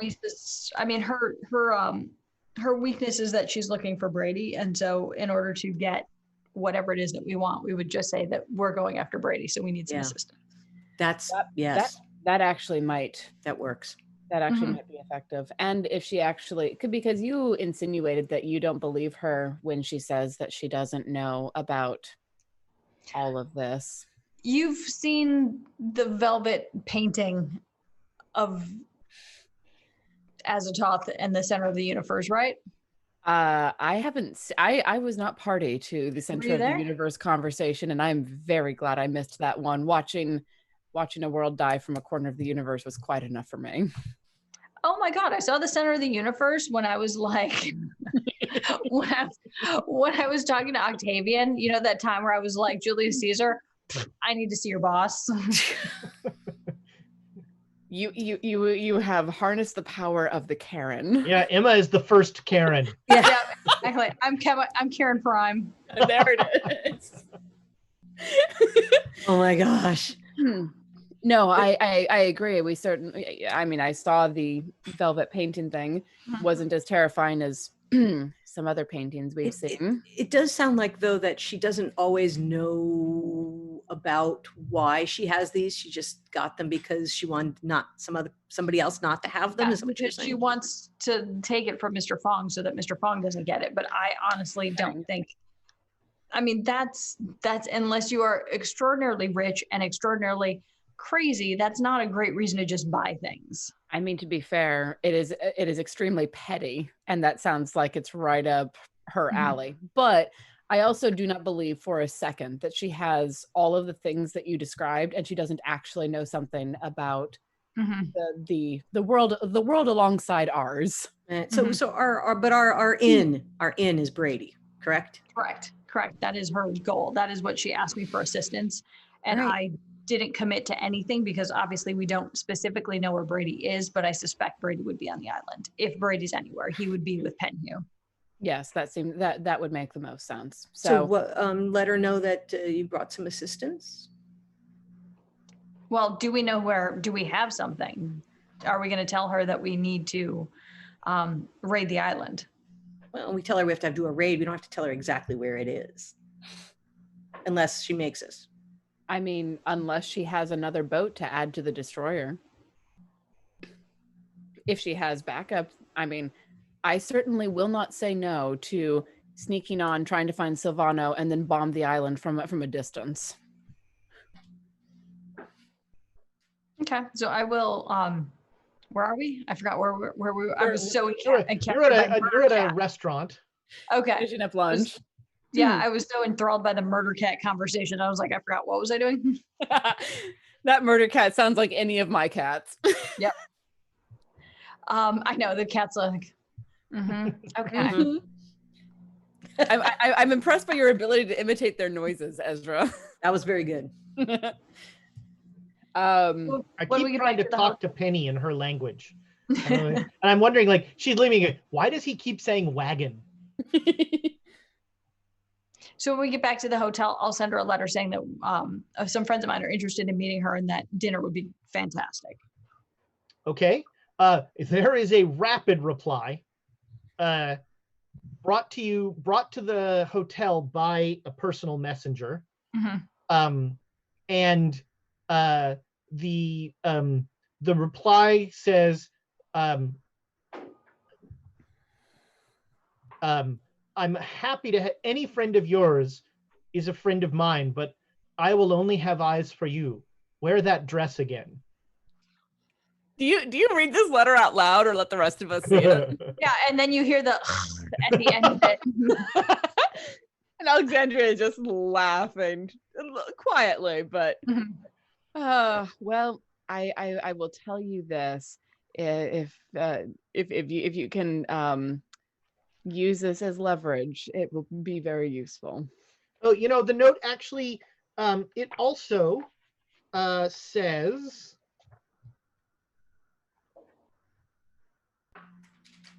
so it says that, and then it says the last line is the last line of that fortune again.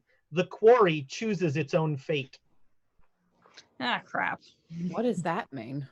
I don't know. She read my fortune. So she believes in the I Ching, which is like a bunch of verses that you like, I don't know, you throw some sticks down, they make a number, like whatever, and then you read the verses from that. And so apparently, and then I paraphrased that my fortune was something in my book here. Do you want me to read it? Would you? If you could, something about the quarry and three sides and the wise king something. Right. Yeah. So I just the left hunter the page. To the wise king uses. I wrote the word books on in the hunt. Sides. The wise king uses beaters.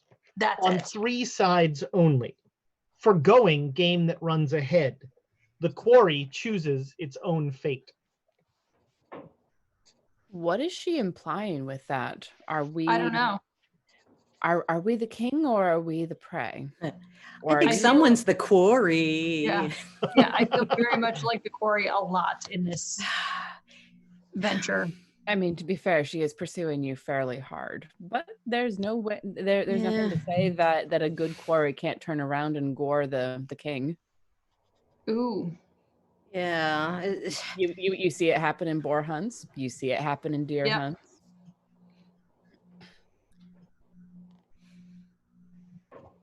Okay. It's a good thing this is not just some academic dude. What? I don't even know what that means. I don't either. Joan hates the ivory tower. I'm sorry, Joan, what is that? I've had just people pursue me. If I was getting close to, the secret of the pyramid, I was getting close to figuring out what things were in. I'd have these guys come over and tell me how great I was and then steal it from me. How many times did you let that fool you? It didn't. Only 3. And it came to the point where I wasn't even getting fooled anymore, but because they were men, they could always take credit. Even if I wasn't compliant. There's a reason I tend to work alone, even when there's competent people like Donald around. But this, we gotta make sure we don't get into that situation here. That's all. Well, Emma, are you wearing the dress as requested? Wear the dress. Yeah, I will. But I'll put a coat, like a longer, like suit coat or something over it. But then how will you hide your sword? I don't know. That's what I'm trying to figure out.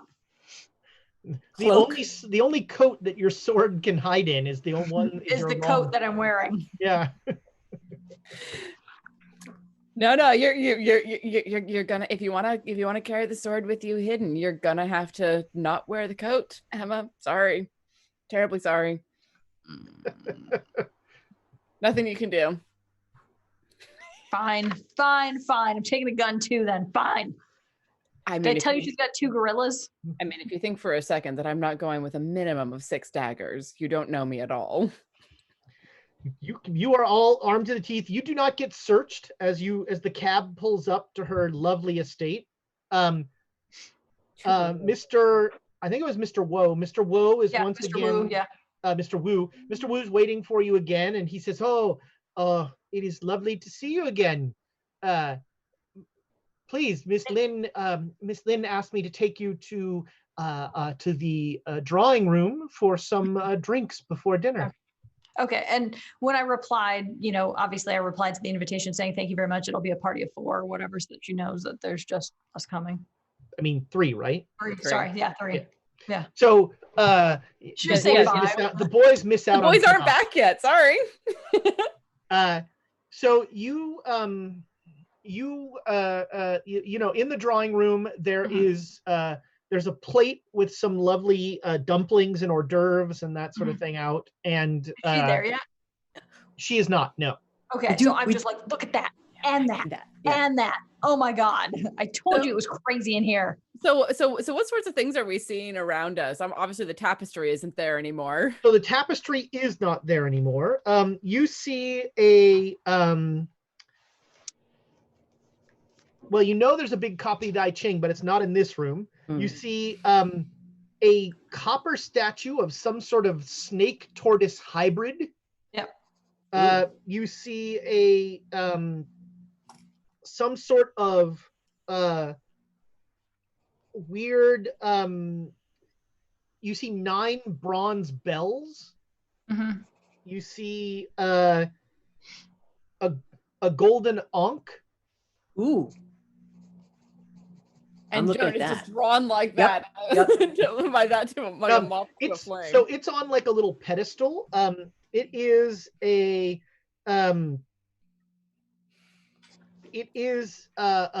beautiful. It looks like solid gold. You can both make a Cthulhu Mythos roll if you look at it. I mean, I could certainly. Do we want to try and pass this? There's inspiration on this. I've only. Oh shit! I passed it. Wow. All right. So. What is wrong with you? So Emma, it was nice having your sanity around. This is very clearly the focus for a spell, a ritual called Prin's Crux Ansata, which is what? Prins Crux Crux Ansata Ansata. And it is a spell, a ritual mainly used in Egypt that allows communication over long distances. Although, in this case, the long distances that make your head hurt are like planetary. Like this allows you to talk to interstellar beings. Uh-oh. Shit. Do you think she talks to? Not. I don't know. Do you tell us this? Or yeah, yeah. I'm like, I think she uses this to like talk to like the Black Pharaoh or the Bloated Lady or. Oh wow! I just, I'm like totally in the onks and crooks and things. Can I see if I feel any power coming from it? Make me a POW roll. An interplanetary telephone. My goodness. I've got something. 03. Yes. 03. Yes. All right. So ever since those staves were torn from you, there's been like an emptiness inside of you. like a part of you was missing. And when you like look at this thing, it just there's a compulsion. You feel like these are, this is maybe something similar to the staves. Ooh. I want to note that no one has touched the Ankh yet. Not just no, but No. hell no. I'm feeling it though. I'm feeling it. And then I say to everybody, because you know what? I mean, if this is, like you said, an interplanetary telephone, I've got some words for that Black Pharaoh. Do you really want to draw his attention here? Because I'll tell you right now, I don't. No, yeah. No, it's not exactly like mine, but maybe I can get it from her. I wonder how much. When you say out loud, maybe I can get it from her. You hear Madame Lin's voice behind you, and Madame Lin says, "I've already given you 2 gifts. Would you like a third?" Where did you also get this from the trader? From the auction house? Where did you acquire this one? That was a gift from Ho Fang. Interesting. Wow. I thought you guys were sort of friends, sort of enemies, though. Enemies. Why? I give him gifts all the time. Really, like what? Usually plums. I know he hates them. I give him plum trees. He's bound by honor to plant the trees somewhere, but he hates plums. It amuses me. He does things like give me that pretty thing that makes my finger feel weird every time I touch it. You've touched it. I mean, once. I don't want to touch it again. Why not? As I blame you. It made my fingers tingle. Yeah, I can see why. But that's neither here nor there. Emma, thank you so much for coming back. No, thank you for having us.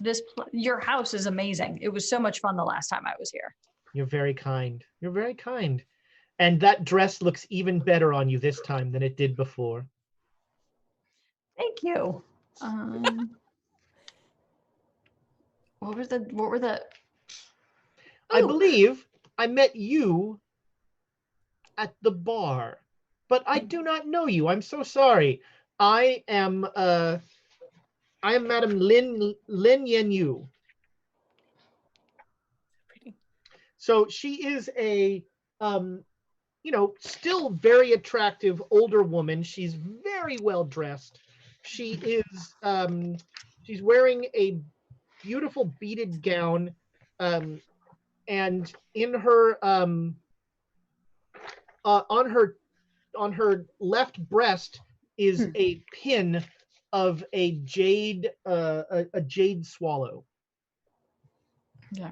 Oh, I'm sorry. Forgive me. I didn't know that we had not been formally or everyone has not been formally introduced. This is Alexandria and Joan. A pleasure. Yeah. What are your appearances? Is she going to 40. dump me? 40 for me. 40. Nope. We're average. Nope, she's not dumping me. No, dude, she like she went for Emma because she had a higher appearance than mine. She kind of just smiles at you both and goes right back to. I'm not even paying attention. I'm looking. Yeah, you're just looking at the Ankh. Yes. I'm just watching everything that's going on and being highly amused. I'm so glad that the quarry has chosen its fate. This pleases me greatly. I didn't even have to use the third beater.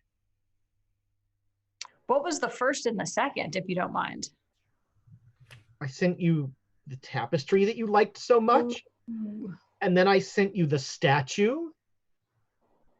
What was the third beater meant to be? Another sumptuous gift. Emma, Mm-hmm. I feel a little uncomfortable saying this in front of your friends, but we're both women who know what we want.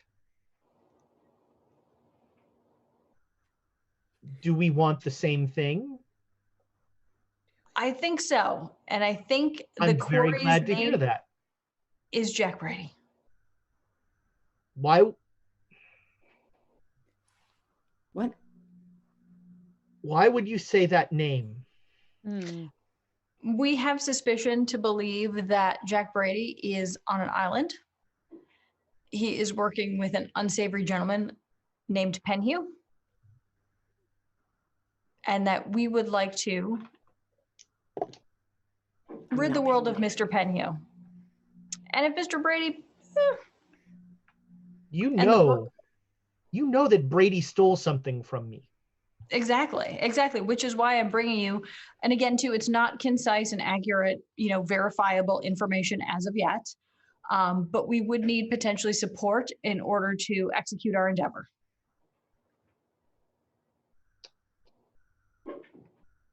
So you're asking for a favor.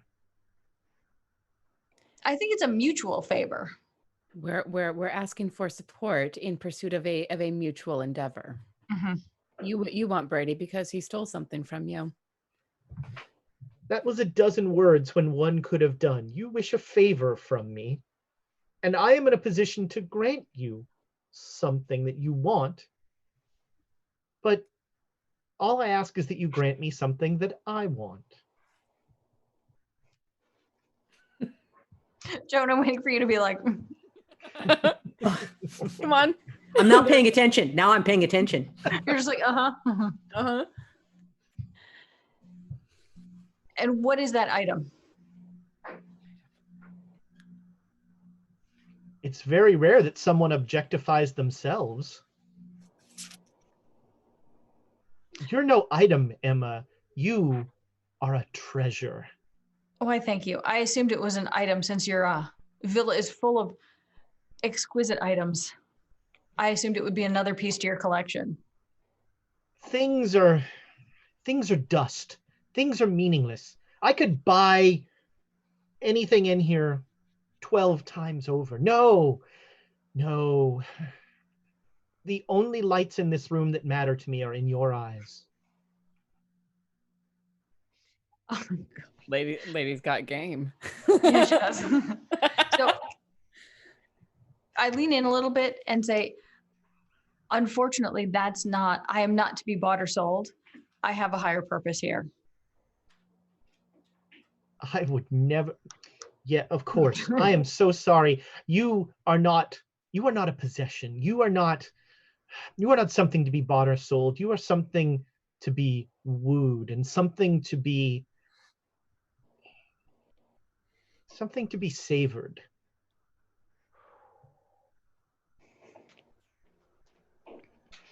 But again, I must remind you that I have a higher purpose here. Of course. And in serving that purpose, whatever it may be, there are always opportunities for extracurricular activities.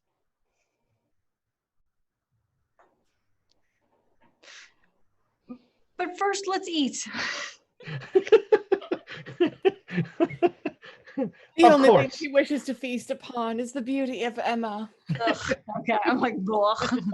Well, I'm ready to eat now. I was like, bleh. She says, "Woo," and Woo pulls aside like doors that lead, these lacquered doors that lead into an amazing dining room. There are mirrors on all the walls. The candles are just reflected everywhere. It is beautiful. There is jade and crystal everywhere. She is pulling out like the finest china. My goodness. And Just look at Emma. I look at her. I look at Emma. and it is a small 4-person table. Mm-hmm. And she sits across from you, Emma, Of course. not next to you. And and she says, "Let us eat, and then let us discuss business." And then she says, I've taken the liberty of learning a little bit about you, Emma. And so tonight, we will be enjoying a meal from your homeland. Oh, no. We have New York pizza. I found an Italian chef in Shanghai. I will humbly say that I spared no expense. And I am excited to try your cuisine. And so, yeah, these fine crystal plates come out with slices of pizza on them. Is she shocked when I actually, like, I'm like, oh, thank you, this is so kind. Right, And I take it, fold it in half and eat It's it. like And everything Yeah, you pizza? pick it up and fold it in half, and she's just like, This is everything pizza? This is like everything combo, like the whole thing? No, this is like New York style Well, cheese. yeah, this is like a Skinny, pepperoni. floppy. There's like a couple Gotcha, pepperoni on it. gotcha. Yeah, we know about this in Here's Jersey the too. big So. triangle of pizza. You pick it up, and when you do, she's like, Yeah, I do it too. Pick it up. No, really. This is how the Americans eat this. she's gonna try. She folds it, and as she picks it up, all the cheese just goes poof. Oh. Oh no, you need another one. You need to have the sauce and everything on it. Pizza. Do you enjoy pizza, Emma? Indeed, I do. It's my favorite. You know, to get a slice on the corner. I see. So you have a lovely dinner. There's wine, there's pizza, there's What kind of wine would you pair with that kind of pizza? Shitty red table wine. Yeah. Red. It's wine. It's expensive wine that is totally out of place. Like she clearly was just like, buy me. I don't know anything about wine. Buy me expensive wine. And actually, that sort of explains her entire house. Is just like, I don't know anything about this. It's expensive. You know. Got it. And after dinner, you retire back to the drawing room. Mm-hmm.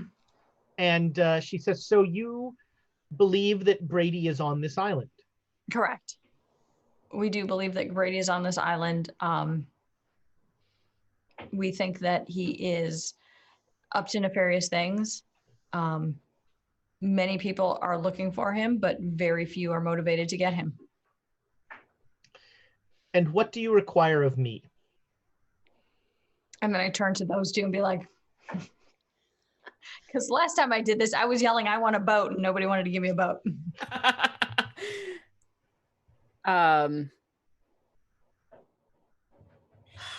Should we talk to about what we do have so far so we can figure out, she can help us figure out what we might need for this endeavor? We need multiple things. I would suspect that the first thing would be some reconnaissance information, some reconnaissance. I can send some fishermen out to look at this island. Mm-hmm. Of course. Yep. And this is specifically, and then I described the island. It's got the volcano, and the fact that Penhew is on a boat called the Dark Mistress. And so obviously if those two things align, we have our we have the right place. I can certainly do this. It will take a few days for the trip there and back, but they will leave tomorrow. That should be What good else time. do you require? Once we ascertain that, or we have confirmation that that's where they are, their activities are being, that's where, oh, sorry, I'm like, bleh. Yeah. Yeah. Once we ascertain It's all that wine. Yeah. All that cheap ass table wine. Yep. Once we ascertain that that's the base of their operations, we need to go in and essentially burn it down. To Magator. I must say, Emma, your forceful language agrees with me. I told you I'm here for a higher purpose, and that Yeah. is to smite evil and those who do it. Oh, and I so welcome the opportunity to help you meet your purpose together. So that we can count on your support? I have granted you one boon. You have asked, you may ask for others. May I ask something of you? Within reason, yes. Within reason. I put no conditions on your requests. But I don't have the power to achieve things with money or...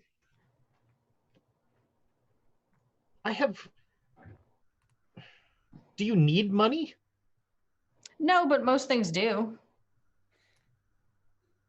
What a curious answer.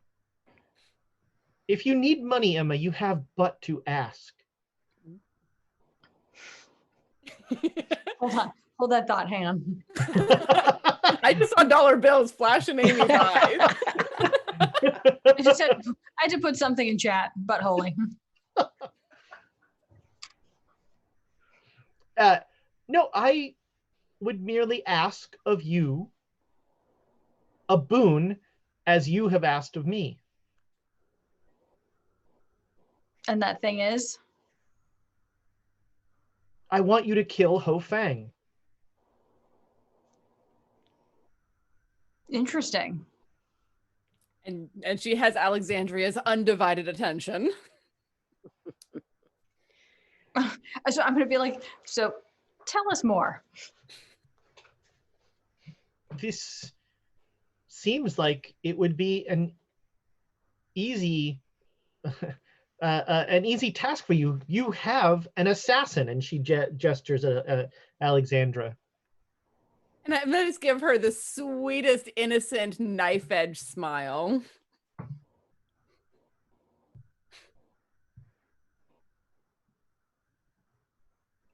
I will give you all you want and more. I will give all that I have to you. All you have to do is kill Ho Fang. If you have so much, why can't you hire somebody else to get it done? Mm-hmm. Or, I mean, I don't wish to downgrade my profession, but it doesn't cost that much to hire an assassin. It's very difficult to hire an assassin in this town that doesn't work for Ho Fang. Mm-hmm. It's very difficult to do anything in this town that is not connected or traced back to Ho Fang. Mm. And with Ho Fang gone, I'm assuming you take control? And that would offer a level of protection for myself and my friends? It would. I want nothing to do with this Penhu man. An enemy of Emma's is an enemy of mine.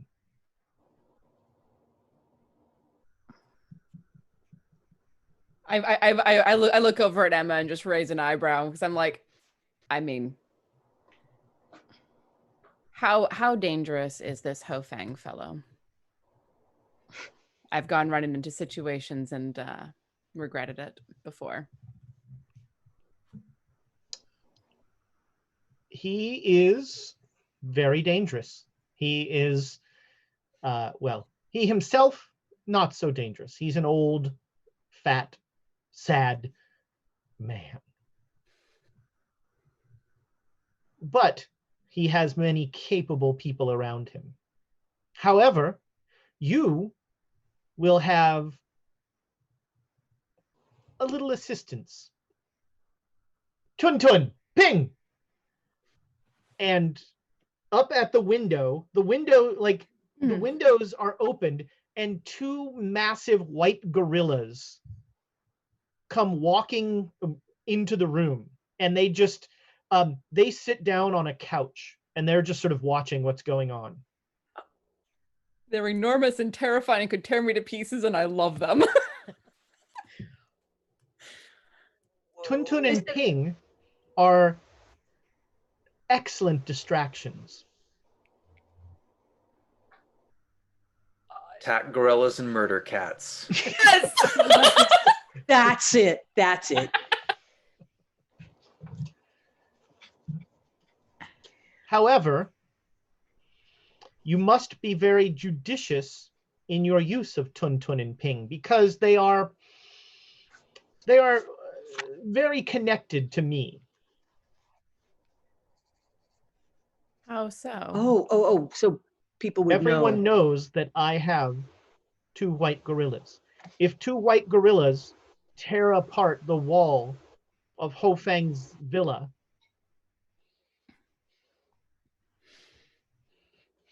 But they might be able to lure people away. Wow. Tuntun and Ping are surprisingly subtle. They're very good at getting places that and not being seen. Hmm.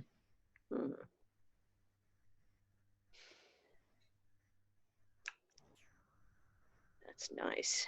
Do you mind if we confer for a moment? Not at all. I tell you what, why don't we reconvene tomorrow? I will send you another dress, Emma. Thank you. I think something in a sea foam. It brings out her eyes. I agree. And you and your friends will join me for lunch tomorrow. And we can, after we enjoy a meal, we can discuss business.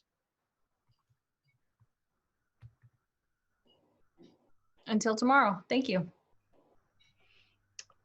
I will only hope that I am lucky enough to see you in my dreams. Thanks for the za. Not you. Za. Thank you. As you're leaving, she's just very... Thank you very much for dinner. I just yell back, it's short for pizza. It is? So do we get a car back? Does she send us back to they'll drive you back to the hotel. All So- right. And I don't want to discuss this until we get back to the hotel. I don't want to discuss it in front of. They do not take me through that room again where the Ankh is, right? You were in the room with the Ankh. You are when we were so talking. Yeah. Oh, Yeah, that's no what the wonder I was having a hard time. So you two are waiting for Brady to come out. And it's well into the evening before he waits until almost everything he waits until it's dark. Actually, sorry, no, he waits until sunset. So he's going out in kind of dusk. And he leaves, and he's once again being very cautious. All right, we're gonna try and bag him, I guess. I have an idea. You're gonna jump him? Yeah. Here's what I think we should do. One of us follow him, and he will see that person following him. Okay. I'm hoping that person can essentially lead him to where the other person is waiting for him. All right. So he will duck down an alley or whatnot to try to beat the tail where the other tail is waiting for him. Clever. Being All right, yeah, you've had plenty of time to make this plan. who do you want to be? I think you're gonna be better at being discreet than I am, so I'll herd him. You catch him. Does that sound good? All right. My plan, of course, is I don't see myself being able to subdue him. I'm going to hold him at gunpoint, and hopefully you come behind him. The two of us hold him at gunpoint. I can try and hold him down. Lead him in. To be honest with you, if it's not a rifle, not terribly good with it. No, close range pistols, we should be fine. But lead him to me. I'll start with the pistol pointing, and you can make sure. Wow, the jumping went right to armed robbery. No, I'm not using a gun because. One thing is this: I want to speak to Brady. Something is gnawing at me about this fellow. Let's not try to speak to him in the alley. Let's try to knock him out, and let's try and speak with him somewhere else. Perhaps I gotta something is telling me that maybe what he's doing might not be related to Carlisle. Well, let's not find that out in an alley if we can. All right, fine. We'll have to subdue him, taxi him, I suppose. Where do we take him to the hotel? I don't know. That seems odd. I don't know where we take him. Well, you mentioned that a Madame Lin was supposed to. I want to speak to him before she does. I think she will probably kill him. I'm sure. I would hope that she would be decent enough to let us talk to him first. I don't know. I don't know this Madame Lin. What's your appearance, Flint? Nope, don't have to worry about that. He doesn't like mustaches. I want to see what he has to say before we take him in. All right, we can try taking him to the hotel then. All right. All right. Looking at the path that he took to get there, considering the way he came and the way he went, I'll try to plan for where I think he would go if he's going to beat a tail, and I want to be waiting for him. And I'll try and set. Go ahead. I'm going to try and set myself up in a way where it's just obvious enough that I was waiting for him to come out, so that he. Okay, both of you make me stealth rolls. Right. Yeah, 10. Good. Did you both roll 10? Oh no, I just got a regular success. Right. I got a 10. So 10 is what, a hard success? The on stealth. Oh, that's the extreme. That's extreme. Cha-ching. Okay. So the plan works just fine.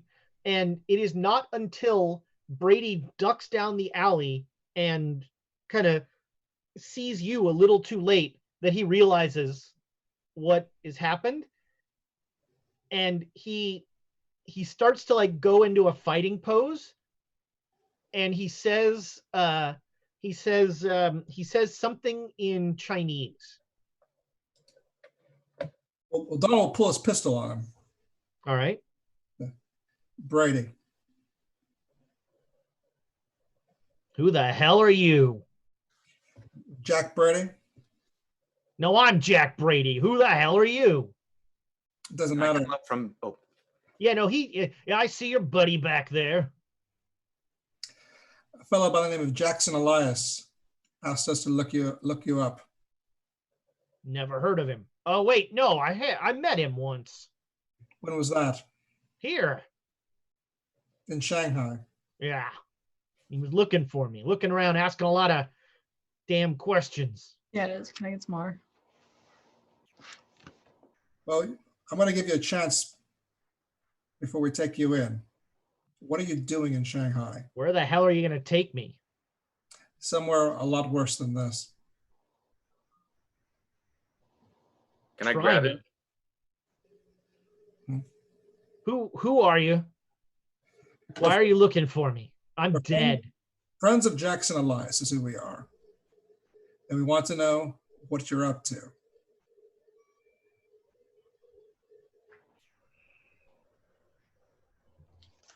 Who are you working for?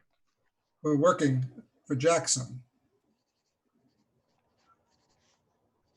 All right. Why do you need me? We need to know what you're doing. Can I grab him? So you all right? You just come up right up behind him. Make a brawl roll.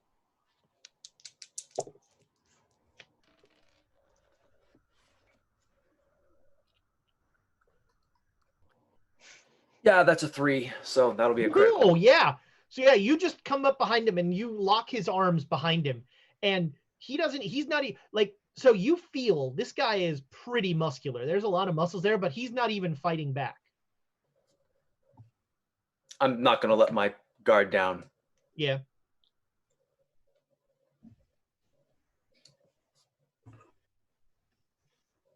Look, I'm not interested in a fight. We're not in a fight you. You were with the Carlisle expedition. You know what they did in Egypt. And now you're here. Why? Are you working for Penhew? We're not working for bloody Penhew. We're working for Jackson sent us. Jackson's dead. He sent us to answer these questions. something horrible that bastard Penyu is doing. You know it. We know it.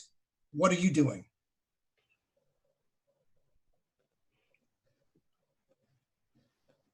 Look, we can't talk here. Come back to me. Come back to the warehouse with me. We're not going to that damned warehouse. Tell us now. If you want to see what I'm doing, you should come to that warehouse. Tell us what you're doing. Nod at Donald. I'm building a goddamn army to kill Penhu. I'm going to loosen my grip. I'm not letting go. Right. All right. He notices that, and he kind of notes that. Keep talking. I don't want to talk out here. Okay, I'm going to start pulling him. I'm going to start pulling him out, and I'm going to just keep my arm around one of his arms. Come on, let Donald. Come with me to the warehouse. Brady, I don't trust you, Brady, but you might be telling us the truth. I need more information before I can believe you. Well, I'm Donald. I'm taking him. Let's go. Look, everything we say out here is going to get heard by somebody. Mm-hmm. I'm pulling him along unless you're stopping me. Yeah, Flint is already pulling him out of the alley. I'll keep walking with him, but listen, Brady. There's people that want you dead. Lots of people. It's not. And I think my friend Flint here. Flint, what do you want to do? I want to know what he has to use against Penhu. Do you believe him? I want to see. Fine. Search him. You're not going to find the scrolls. Does he have any weapons on him? Yes. Yeah. Thorn. What does he got? Disarm him. Yeah. He's got a pistol and a knife. All right. All right, Brady. We'll take a chance. Show us what you've got. Which one of us is taking a chance here? We're taking the chance with you. I usually get kissed before I get fucked. You're the one that went to Egypt with Carlisle, with Penhu, the whole group. You know what they did. You're a part of that. You don't know shit about what they did. I know what they did, and I'm the one that saved Roger from everything they did. You might be right. You don't get to say Roger's goddamn name. What's his last name? Shut the hell up. Let's go to the warehouse. All right. Are you a friend of Roger Carlisle? I said you don't get to say his goddamn name. Where is he? Oh, he starts walking off to the warehouse. Yep. We keep close to him. Yeah, I'm still holding his arm. You've been around enough like irrational people to know that this guy's not insane, but like the talk about Carlisle almost put him on edge. So he takes you to the warehouse. When he gets to the warehouse, he does like this very complicated series of knocks.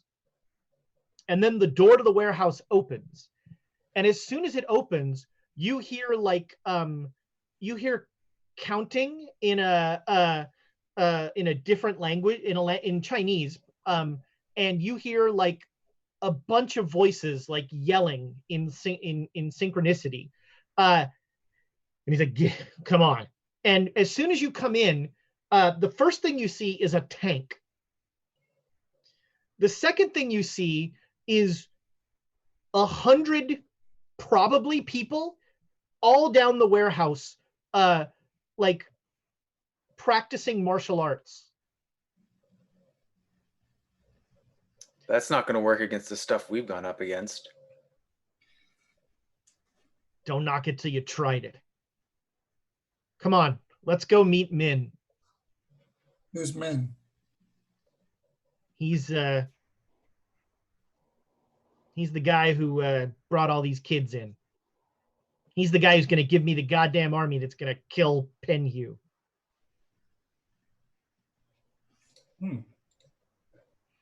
All right. So he takes you into a small office, and sitting at a desk is a stocky little man dressed as a laborer. Two men. He looks a little surprised when Brady comes in, and even more surprised when you both come in. And Brady says, I met a couple friends. They want to talk about the island and about Penhew.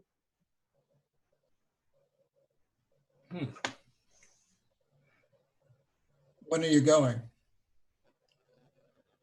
Well, we've got to go before January.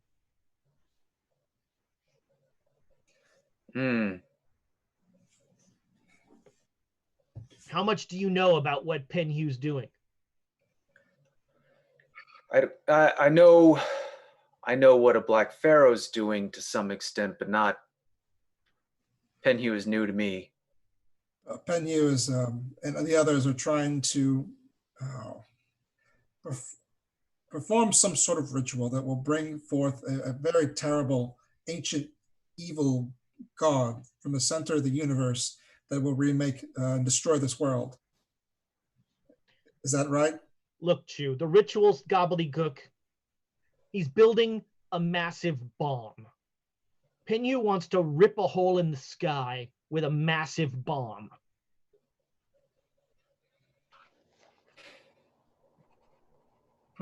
That's not as bad, but we should still stop him.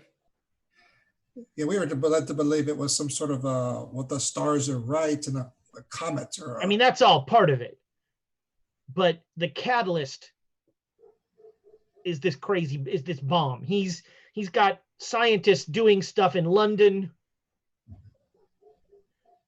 making machinery that's being shipped out here. Can you get us any details on this? Not a lot. They didn't let me near it. Roger didn't know a whole lot about it either. Roger was a patsy, right? They were just using him for his money. Roger Carlyle was one of the greatest men who ever lived. He gave me everything. That man saved my life multiple times, and I saved his just as many. He's still alive, right? Yes. Sort of. What did they do to him? He lost his mind. He's in a sanitarium somewhere safe. It happened in Africa, right? Happened in Egypt. I pulled him out in Egypt. The news reports talked about the whole lot of you going down to deep Africa and then supposedly being killed down there. That's a smokescreen, was it? I don't know what happened in Africa, but nothing good. But they're not dead. Penhew's here. Roger is safe. I'm trying to stay out of this. You're trying to stay out of it, but you've got a large army, and everyone else in Shanghai wants you dead. Yeah. I might have stolen a book from someone I shouldn't have stolen it from. Why steal a book? Because let's see here, it's called the 7 Cryptical Books of Hassan, because those damn scrolls are the key to this whole thing. Those scrolls will let me fix the stone. The capstone. Yeah, the capstone, yeah. You got half the capstone. Yeah, but I can make a new one with this we can decipher those scrolls. I've got a guy working on it. Well, weren't you just gonna? Were you guys? And I'm talking to Donald right now, so there's no confusion. Weren't you just gonna try and put it back together, or will that not work? I think the theory was it had to be mended and then placed back on that pyramid in Egypt.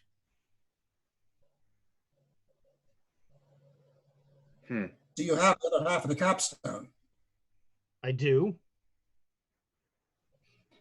Listen, I mean this, I don't want to seem impolite, but are there just two of you? No. We've got a whole team. All right. Actually, we're planning to move against Penhew in the near future. I'm listening. We're working on invasion plans of our own. One of our members of the team was kidnapped by Penhew and taken prisoner on the island. We want him back just as much as you want your friends back. If he got taken to that island, he's dead. Or he's wishing he was dead. Very well, but he's probably being used as a battery for those horrible things Penhew does. That does sound. Penhew has a way of using people for energy. Do you know anything about Penhew and some sort of a golden or a headdress of eyes? How that came about? Penhew wore a lot of cockamamie outfits. That particular one, do you remember it? No, Donald. Wait, I need to know where it is. Where? I don't know. Look, I haven't seen the two times I've seen Penhew in town, he's been dressed normal. He only goes native when it's for rituals and stuff. Would you be able to get us any intel on how we could approach the island and a safe way to contact you if we need to come back and speak further? Well, you can always get me through Chu here. Does you speak English? I do. Good. So I think what we're going to do, because we're at 9:30, there is a massive Jack Brady info dump in the near future. And so I think what we're going to do is we're going to get everybody back together at the start of next session, and we'll do the big Brady sort of all your questions will be answered session. Because I think starting that at 9:30 is just not good for anybody. Yeah, that's a lot of info to try and get down. Yeah. The Brady brunch. The Brady brunch. That we have to call the next episode that. We have to. Strong. That is strong. The Brady brunch. So the possible episode titles that we have are, how am I going to get the sword out of here? I've officially not run into any of them. I do not understand 60 to 70% of what you're saying. Commit pseudo treason. Demon or not, that cat's a jerk. It can't hurt. Well, it could. Do we do dinner parties? And the Brady brunch, which God, that's just too good. The Brady brunch is just that's too perfect. Although I don't think any title has ever actually had anything to do with what was going on. It never does. So why start now? Yeah.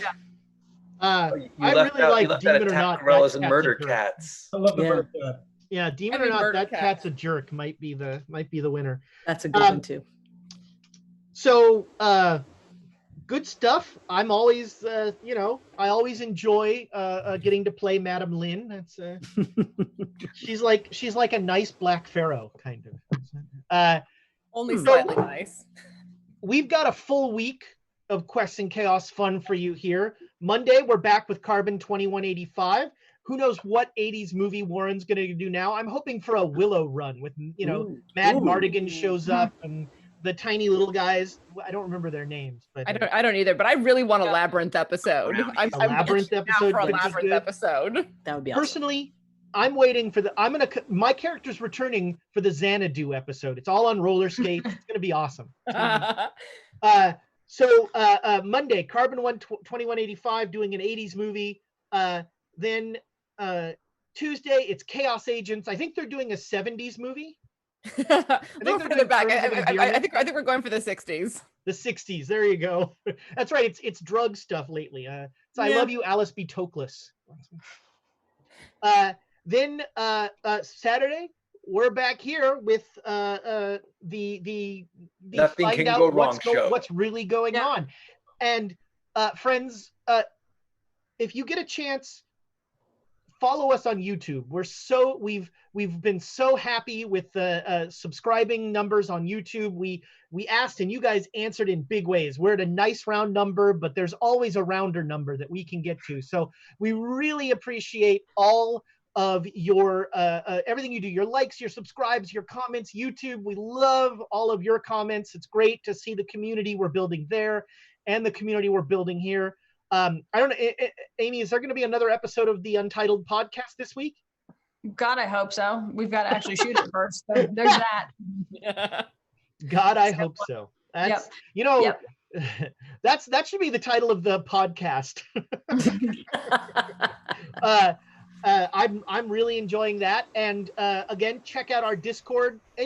All the various ways that you can connect with this community. You're just better off for it. I am by nature not an internet community person. I'm kind of old and curmudgeonly, but the Discord community and the YouTube community both especially have really been, I think, something neat and something special. So we will see you next week for all sorts of fun. Goodbye, internet friends. Bye, guys. In fact, let's go raid Mighty Meeple. Let's get him. Go raid Mighty Meeple. Yep. On Discord. What's he doing? Well, soon to find out. And